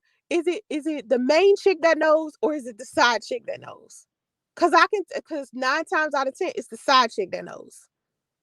Cause men like to leave the main one in the dark. They hurt the one that they claim that they love the most. That'd be the one they hurt the most. The one they love the most is the one they hate the most. Cause the one that they love the most is the one they treat the worst. So she has invested. Main chicks usually have invested all their time, all of their energy. They're the one that get the love, supposedly. But they're the one who loses the most in the situation. Why would you risk losing someone who has invested so much into you? Why would you risk it by messing around with somebody you claim you don't give a fuck about? If the side chick is just some little chick that you fucking and you don't really give a fuck, why even waste your time with it? If it's that trivial and that minute, why waste your time with her? Right. I know. Goodness rated. I know. You're telling me the side chick is the one that knows, because the side chick is always the one that you want to tell the truth to. When really, if you comfortable enough with a woman to where you feel comfortable enough to tell her the truth, that's the one that you need to be with. That's the one that's going to be your friend. If you are capable of coming to a woman and telling her how you feel about another woman, as a man, in your mind, you think backwards. You think, oh, that's my friend. She cool with me. Fuck having a main chick, so I can't really be with her. Nah. The ones you can be yourself with are the ones you need to be with. But men like to be with women who they gotta pretend they something that they not with. They gotta sit here and act like they monogamous when they not. Monogamous men play monogamous. Poly men play monogamous women all the time. You're a poly man. But see, you don't want a monogamous woman to know that, because you're putting on a facade pretending that you're monogamous when you're not. You're poly. That's how you can sit here and juggle two women. Instead of hiding the fact that you're poly from someone that you know that loves you and you love that person, why not go find you somebody that can be poly with you? Because that's truly who you are. You just as bad as a person who's homosexual, but getting into a relationship with a woman and using that woman as a beard. It's the same thing, but men don't think of it that way. Poly men who are hiding that and pretending to be monogamous or have no idea that poly is even a thing are walking around here tricking monogamous women. When you could just find you a poly woman and y'all can go fuck as many people as you want to with no drama whatsoever. But you turn your nose up. Like, people turn their nose up at poly people, but be monogamous and cheating. You turn your nose up at people who say they're poly, live in that shit, stand 10 toes in that shit, but then you turn around and pretend you're monogamous when really you're poly. Shit is so weird. Anyway, I've asked the question is because I'm being compared and constantly being belittled. No. I know you're answering her, but my question to you, Three Amigos family, is that, do you care about the girlfriend? Like, do you are you like invested in who she is? Like, do you know a lot of information about her at all? Has he talked to you about her at all? Because in order for him to be comparing the two of you, you have to be entertaining the conversation. He's not having the conversation alone. So you're sitting there, you're talking to him about it. You're making him feel comfortable with comparing the two of you. Because I know for me, you sit up here and compare me to another woman if you want to. I shut that conversation off quick. Stop answering those texts. Hang that motherfucker phone up. Change the goddamn subject. Like, say something that has nothing to do with our child. Do that. That shit will not work with me. Get your ass hung up on. You know what I mean? I'm a woman. I'm gay. Okay, let's go back to that. So you're not a man. You're a woman, but you're still juggling two women. So the thing I'm saying still applies. You're still sitting here pretending like you're a monogamous lesbian when you're not. You're a polyamorous lesbian. Huh? Huh? Come on, man. You are a poly lesbian. Gosh, man. Tiny, you say you're like Tiny and T.I. Listen, Tiny and T.I. are poly. They probably swing. They have threesomes all the time. I've known them to have threesomes all the time. Will and Jada had threesomes all the time. You know what I mean? It's plenty of times I was in the swingers club and I seen celebrity couples there. It's nothing. It's poly people. They're poly, but they just hide their polyamorousness behind closed doors because people chastise poly people. People respect people who pretend they monogamous and be polyamorous behind closed doors instead of just being like, I'm poly. You know? You're a lesbian stud, right? Thank you, Lakeisha. I'm calling you a man because I thought that's what you resonate with. Like, you're masculine, right? So, so, so I was saying men think because I'm trying to respect your gangster. You know what I'm saying? My bad. Like, I'm trying to, I'm trying. Cause I don't want, I don't know. I didn't want to disrespect you, but okay, I don't like the term stud and butch, and I don't like to do that. If people identify as male or they're the dominant person in a relationship, they have the masculinity, I call them male. If they have the feminine, then I call them feminine. When I'm talking to somebody who may be, you know, I might question what their gender is. Maybe I should just start asking because I don't want to assume. That's what be having me scared. I don't be wanting to assume people's genders and people's sexuality. You know what I'm saying? So I'm sorry. Um, who licking her chops? Me? You talking about me? All these women in the chat, she over there licking those chops. Who are you talking about? Me? Jeanette? Who are you talking about? J- oh, good. Jeanette, I missed that. Goodness, goodness straighted is the perfect example of a manipulative stud worse than dudes. Wow, why didn't I see that? Um, Manipulative stuff. Yeah, that's kind of like having the same characteristics that a man would have. Because I mean, I know women are manipulative, but I think women are manipulative in a different way. Here's my question: why have I been getting so many trans and lesbians lately? What's going on with y'all? Like why have most of y'all been in my chat lately? Did y'all hear some rumors or something? What's going on with y'all? Y'all been flocking to me lately. Is this something I don't know? Do I need to figure something out? Cause y'all been in my chats lately a lot, which is interesting because there was a time where I couldn't get a lesbian or a transgender or nothing to stay up in my chat. Like it was always like just women are always just men. And I think as I'm starting to change and I'm starting to try to improve how I am on YouTube because I really have been like slacking on my YouTube channel. I've been trying to do more. Um, I think what's bringing a lot of traffic to my channel right now is those live streams about Kevin Samuels. I'm so tired of talking about Kevin fucking Samuels. I swear to God. Like, I do not want to make another video about that nigga. I want to be done with that nigga. I want that nigga to stop being a part of my existence. Because no matter what I do, like anytime I give a relationship advice, somebody always bring him up. And I'm just surprised that today was the first day that I'm the one that brought him up and nobody else did. Because I could be talking about the sky being blue and somebody bring this nigga up. She'd be like, oh my God, why'd you bring this dude up? But yeah, so I think I'm gonna go in. I usually only live stream for an hour. I start getting tired around 1:35. It's been like an hour and 30 minutes. Yeah, I start getting tired. Like my throat start cracking and shit. I need something to drink. Cause I don't really do live streams like that. Y'all need to tell me what I should talk about more on this goddamn channel. What would I need to do in order to improve my channel? What you think? What's your suggestions? Y'all seen I have about 40,000 subscribers, but I have low view count because I haven't really been on here. Do you think if I got on here more, I would get more subscribers?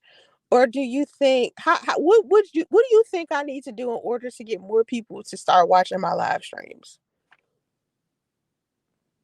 Lakeisha, I know you strictly dickly because me and you have talked before. I know you strictly dickly. I like Peen. I think, I don't, here's my problem. I could never take a woman serious in a relationship. That's my problem. Because people be like, oh, Sansa is bisexual. But what they don't understand is I've never been able to commit to a woman. I've always been able to commit to a man. You know what I mean? Like I've always just been like, now I have commitment issues in general right now. But for the most part, I've always been the type to be in a relationship with a man and then only have a casual thing with a woman. You know?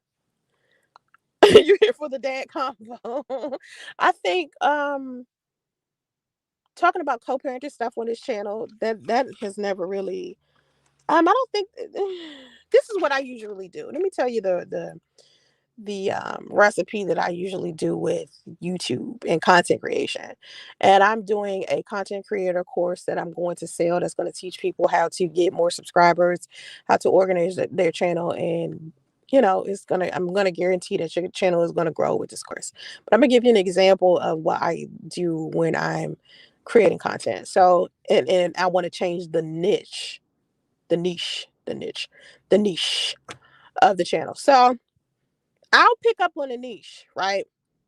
Because before I used to could talk about anything on YouTube and people just love me talk about it. Like I would have cooking tutorials, I could talk about metaphysics and spirituality, I could talk about money, I could talk about co-parenting. I've talked about all of it. Sex, love, and relationships. I've talked all about it because I'm the type of person that I want everybody to win in all areas of their life. So I'm going to give you relationship advice or life advice or teach you how to do something in general because I want you to be a better person. But now on social media, you kind of got to pick a niche. So what I do is I pick a niche and then I do at least 30 to 50 videos about it. And if none of those videos have gone viral, I move to another niche because it's about topics that are in demand at the time. As far as when you're trying to start a new channel or you're trying to get more views and more subscribers, you can't treat your channel as if you are a big content creator because you're not. You don't have an audience yet. Usually, when you're a big content creator, regardless of what you're talking about, people are going to listen to what you're saying regardless. But when you're a new content creator or you're trying to revive an old channel or something like that, you have to pick a niche so people can come to your channel for that specific topic and then grow from that specific topic. That's how you become successful. So it's, to me, it's about which niche could I talk about that will bring more people to my channel, where I can build an audience from that and mesh them with the audience that I already have. And that is very difficult because then on top of that, I got a whole bunch of hateful people who come into my live streams and stuff, thumbsing stuff down just to be hateful. Not because the content is bad, but because they are playing against the algorithm and they don't want me to be successful on a platform. That's weird to me because I mean, I'm successful on any other platform I touch. Anything I touch turn to gold because I put forth the energy to make sure that's what happens. But with YouTube, it's become a problem because it's so many hateful people on here that feel like they have to control your success because they can't seem to get success in their own way. So what the only way that they could create success is if they do something negative towards someone else or to speak negatively about someone else because that's just what they do. Oh wow, Jeanette, that's sad. The sad thing is that the girl who started crying in Kevin Samuels live is now in a mental hospital and betas are making fun of her. Listen, when everybody heard I committed suicide, right? And I'm saying this because I can relate. And when people ask me to do interviews now, I like I said, somebody who made fun of me really badly, um, all the time, always putting me down all the time, asked me to come on to his show and do an interview. He just asked me this shit yesterday. And or the day before that, something like that. And I specifically said to this nigga, I am not about to go into any spaces on YouTube or put myself in any type of environment where it can fuck up my mental health. Because these men are purposely trying to fuck up the mental health of women. That's what these red pill incel men are doing. They want to fuck up your mental health. So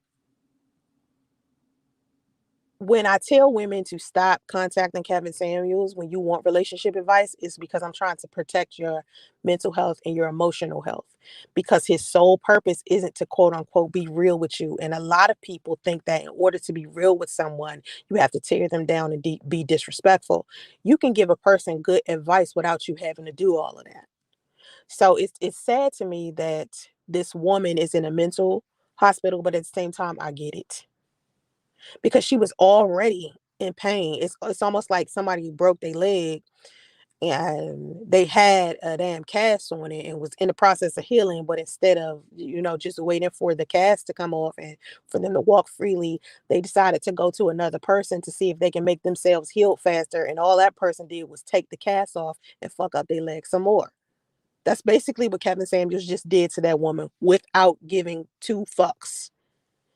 And that's why it's important as a woman for you to protect your energy, protect your mental health, because if you allow other people to have control over that, they will try to destroy you. And these people tried to destroy me.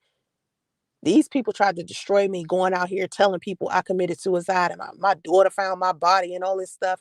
And then my moderators think it's true because I ain't talking to nobody. And then now it's on my social media pages. And next thing you know, it's all over like the news and shit like that. Do you know what that did to my mental health?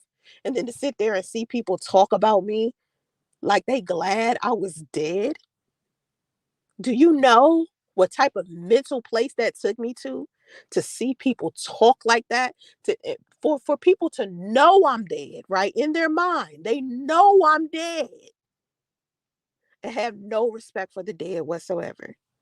Just talk about somebody that they know is dead in their mind. You see what I'm saying? Like if they ain't had no clue, you ever talked about somebody and you don't know if they passed away. So you're like, I don't know, but I hope they're okay. Or I don't know, I didn't like them very much, but nobody deserves death. Stuff like that. That's the conversations that I would, even if I don't like somebody, I'm going to say, I hope they're okay. I hope this isn't true. It's sad if they ended their own life. That's not what these men were saying. The disgusting things that these men were saying.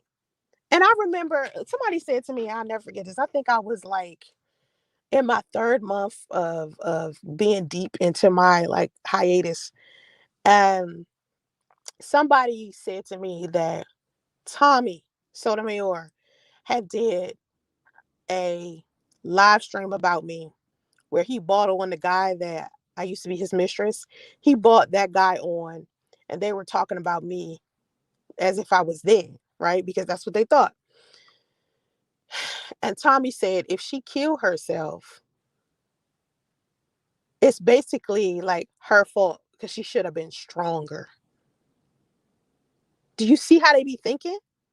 They think your abuse, their abuse, right?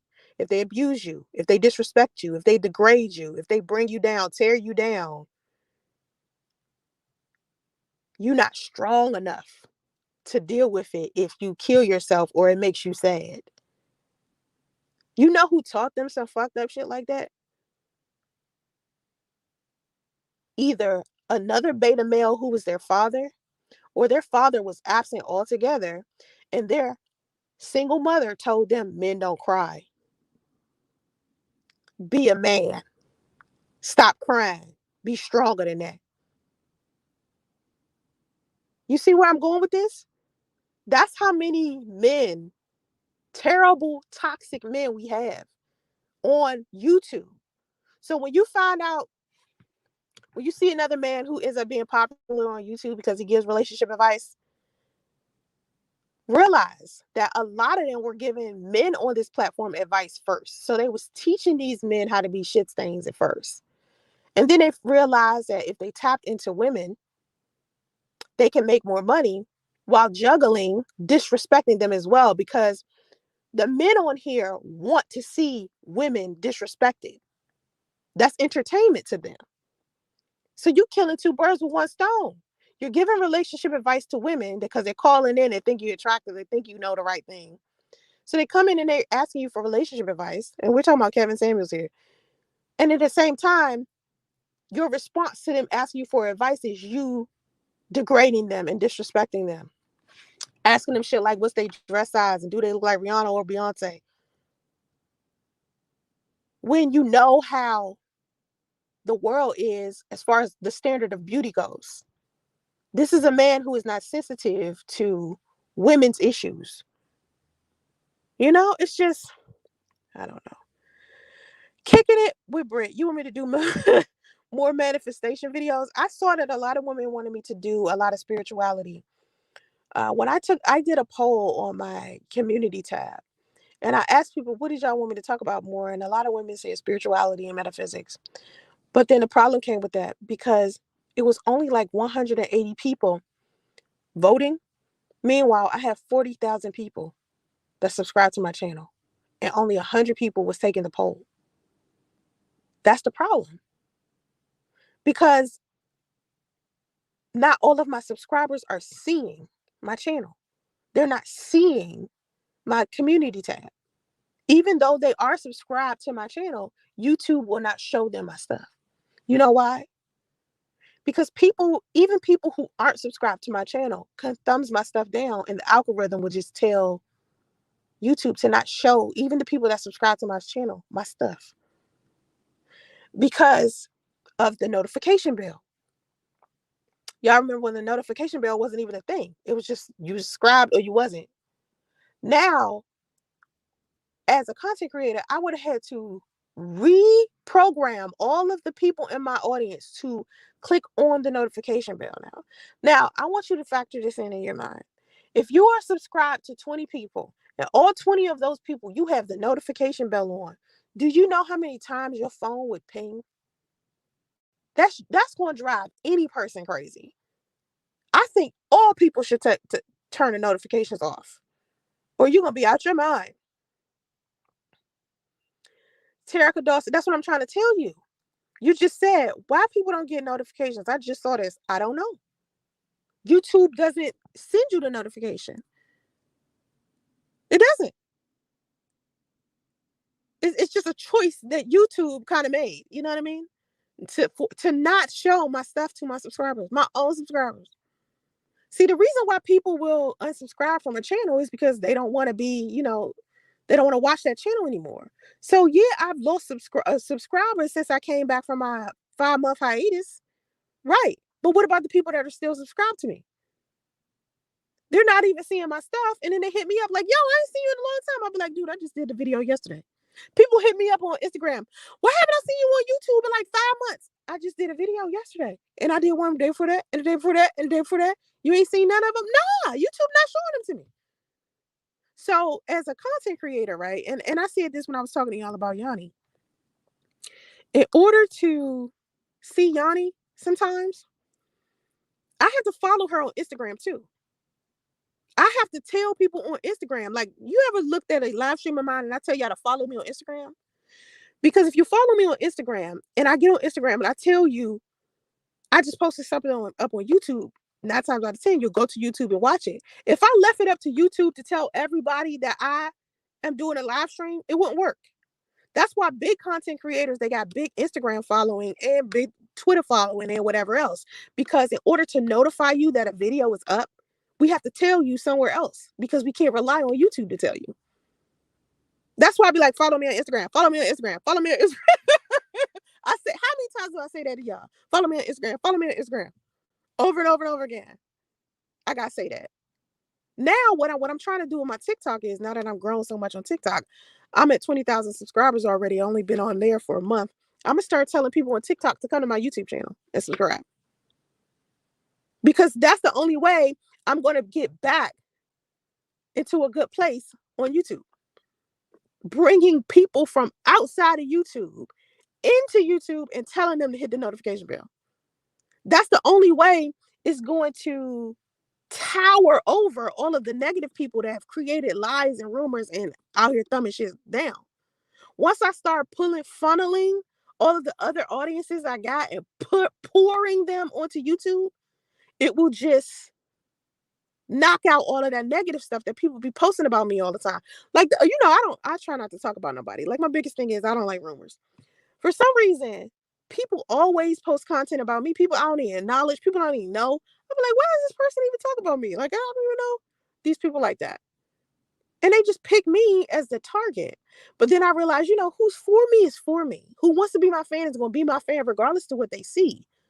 People who love me and can rely on my advice will stick to me regardless to what some other person is saying about me.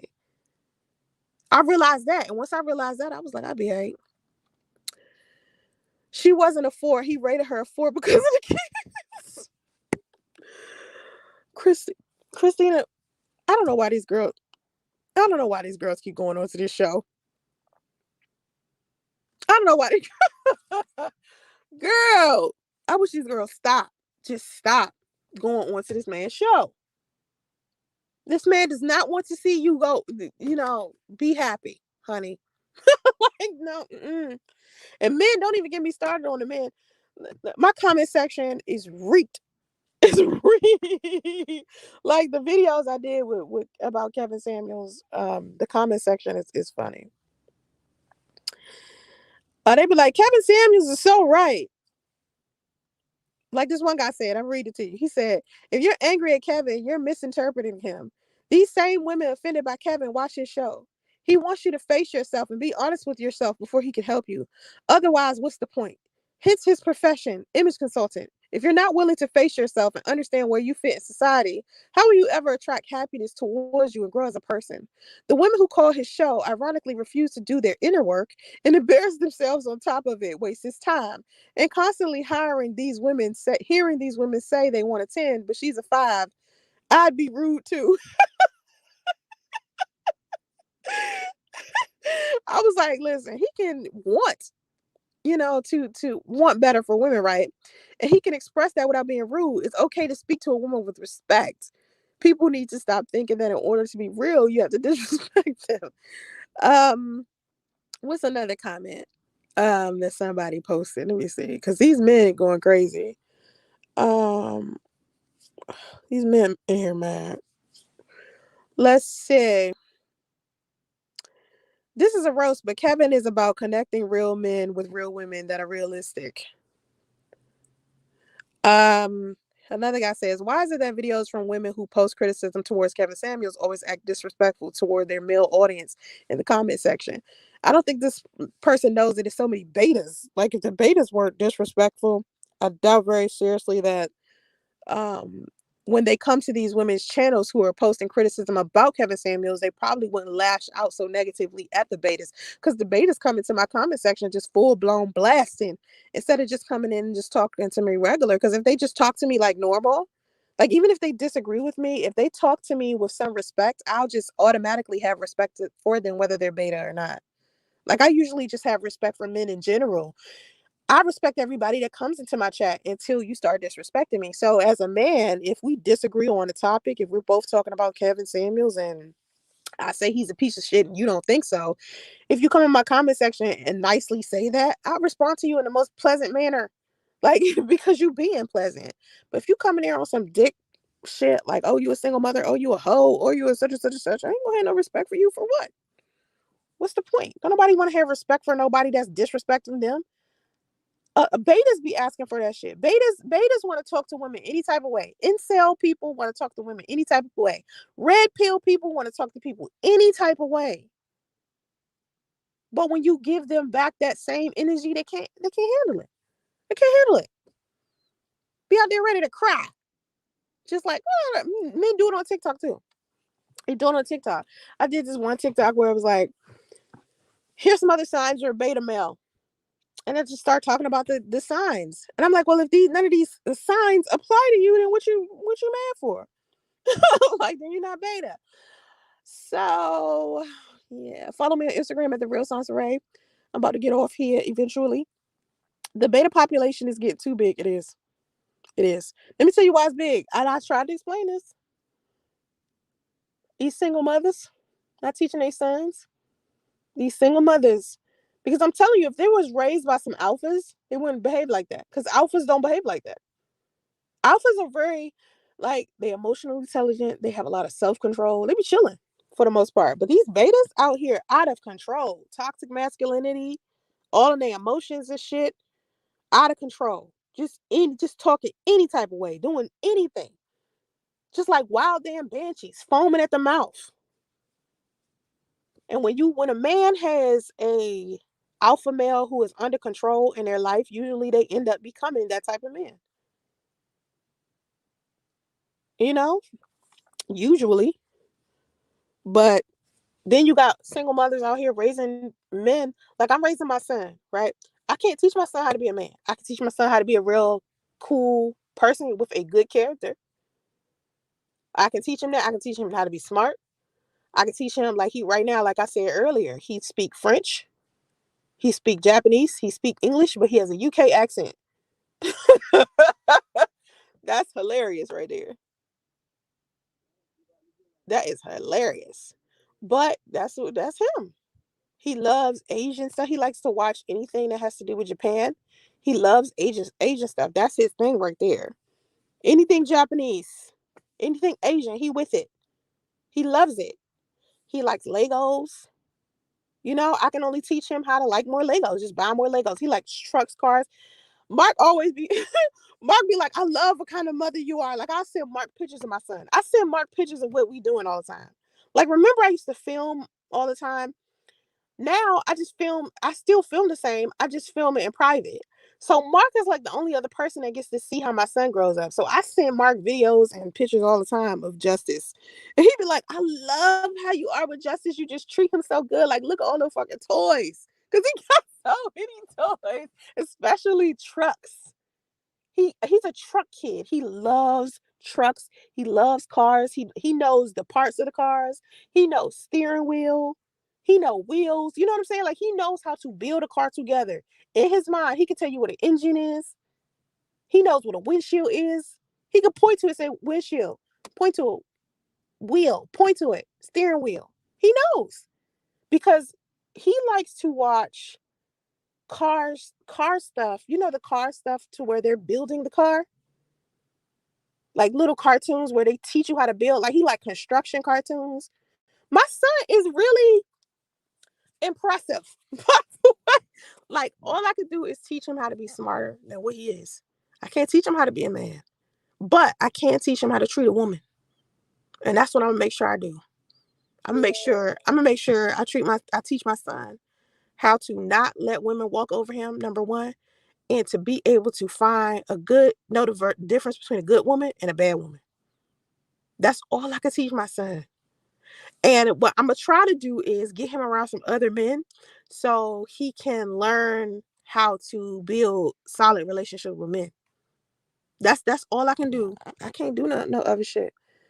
Um Great. Look at Mark told some great mother. Yo, Mark says that all of the time. He says that shit all the time. But I love my son so much. I love my son. Like I will do anything for my son. You hear me? Like people was like, my sister, when she found out I was on OnlyFans, my sister hit me up. She was like, girl, brace yourself. Somebody is out here pretending that they are you on OnlyFans, girl, and they selling pictures. I said, girl, that's me. That's me, girl. She was like, what are you doing? I said, I gotta take care of my son. I don't give a fuck what nobody think. I don't care the fuck nobody got to say. I'm taking care of my son. I'm not about to be the women out here that's struggling and out here, got my son living in poverty. No, no. I am allergic to poverty. I'm allergic to struggle.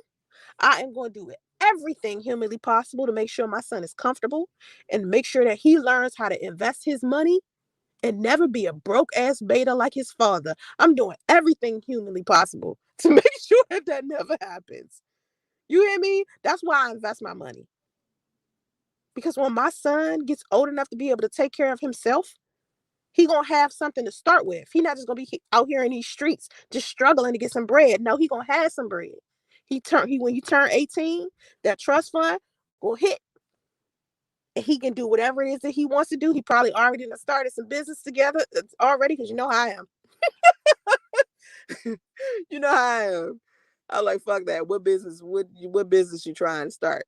Well, the second he learn how to talk, I want to know what kind of business. Like once he know how to talk where I can talk to him about money and business, I'm going to do it.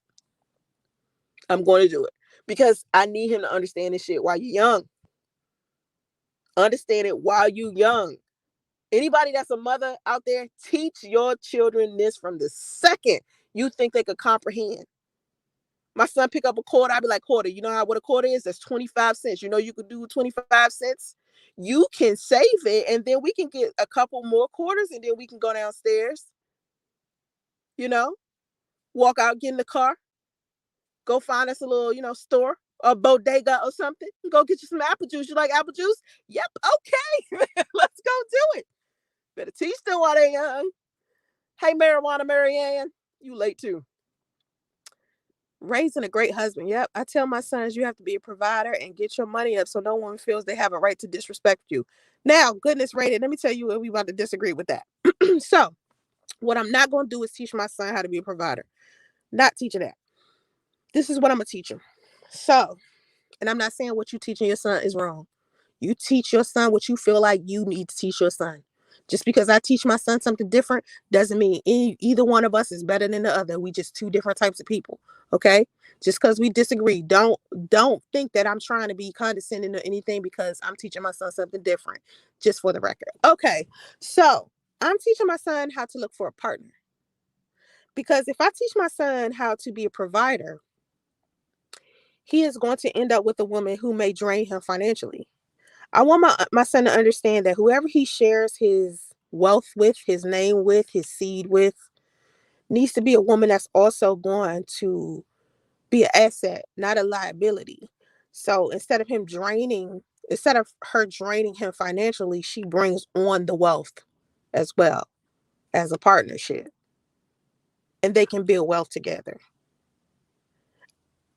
I do want him to understand the importance of being a good husband and being a good father. And if he has no intentions to be a good husband or a good father to a girl or a woman, then he needs not deal with her at all. Because having multiple women is your downfall. Sleeping around with a whole bunch of women may be appealing to other men who don't have a legacy, don't have any lineage, don't care about their wealth and their business, but you're not that type of person. That's not who you are. You have a responsibility because you are wealthy. You are important. You do have a name that you have to carry. You do. You are worth something. And when you're worth something, you just don't go around just sleeping with a whole bunch of women because you can lose it all fucking around with these women. Because these women will pretend to be whatever it is that they need to be in order to get your money once they find out you got it. So don't be so pressed to be tossing a couple dollars to some hoes on stage because you want to make it rain for your homies.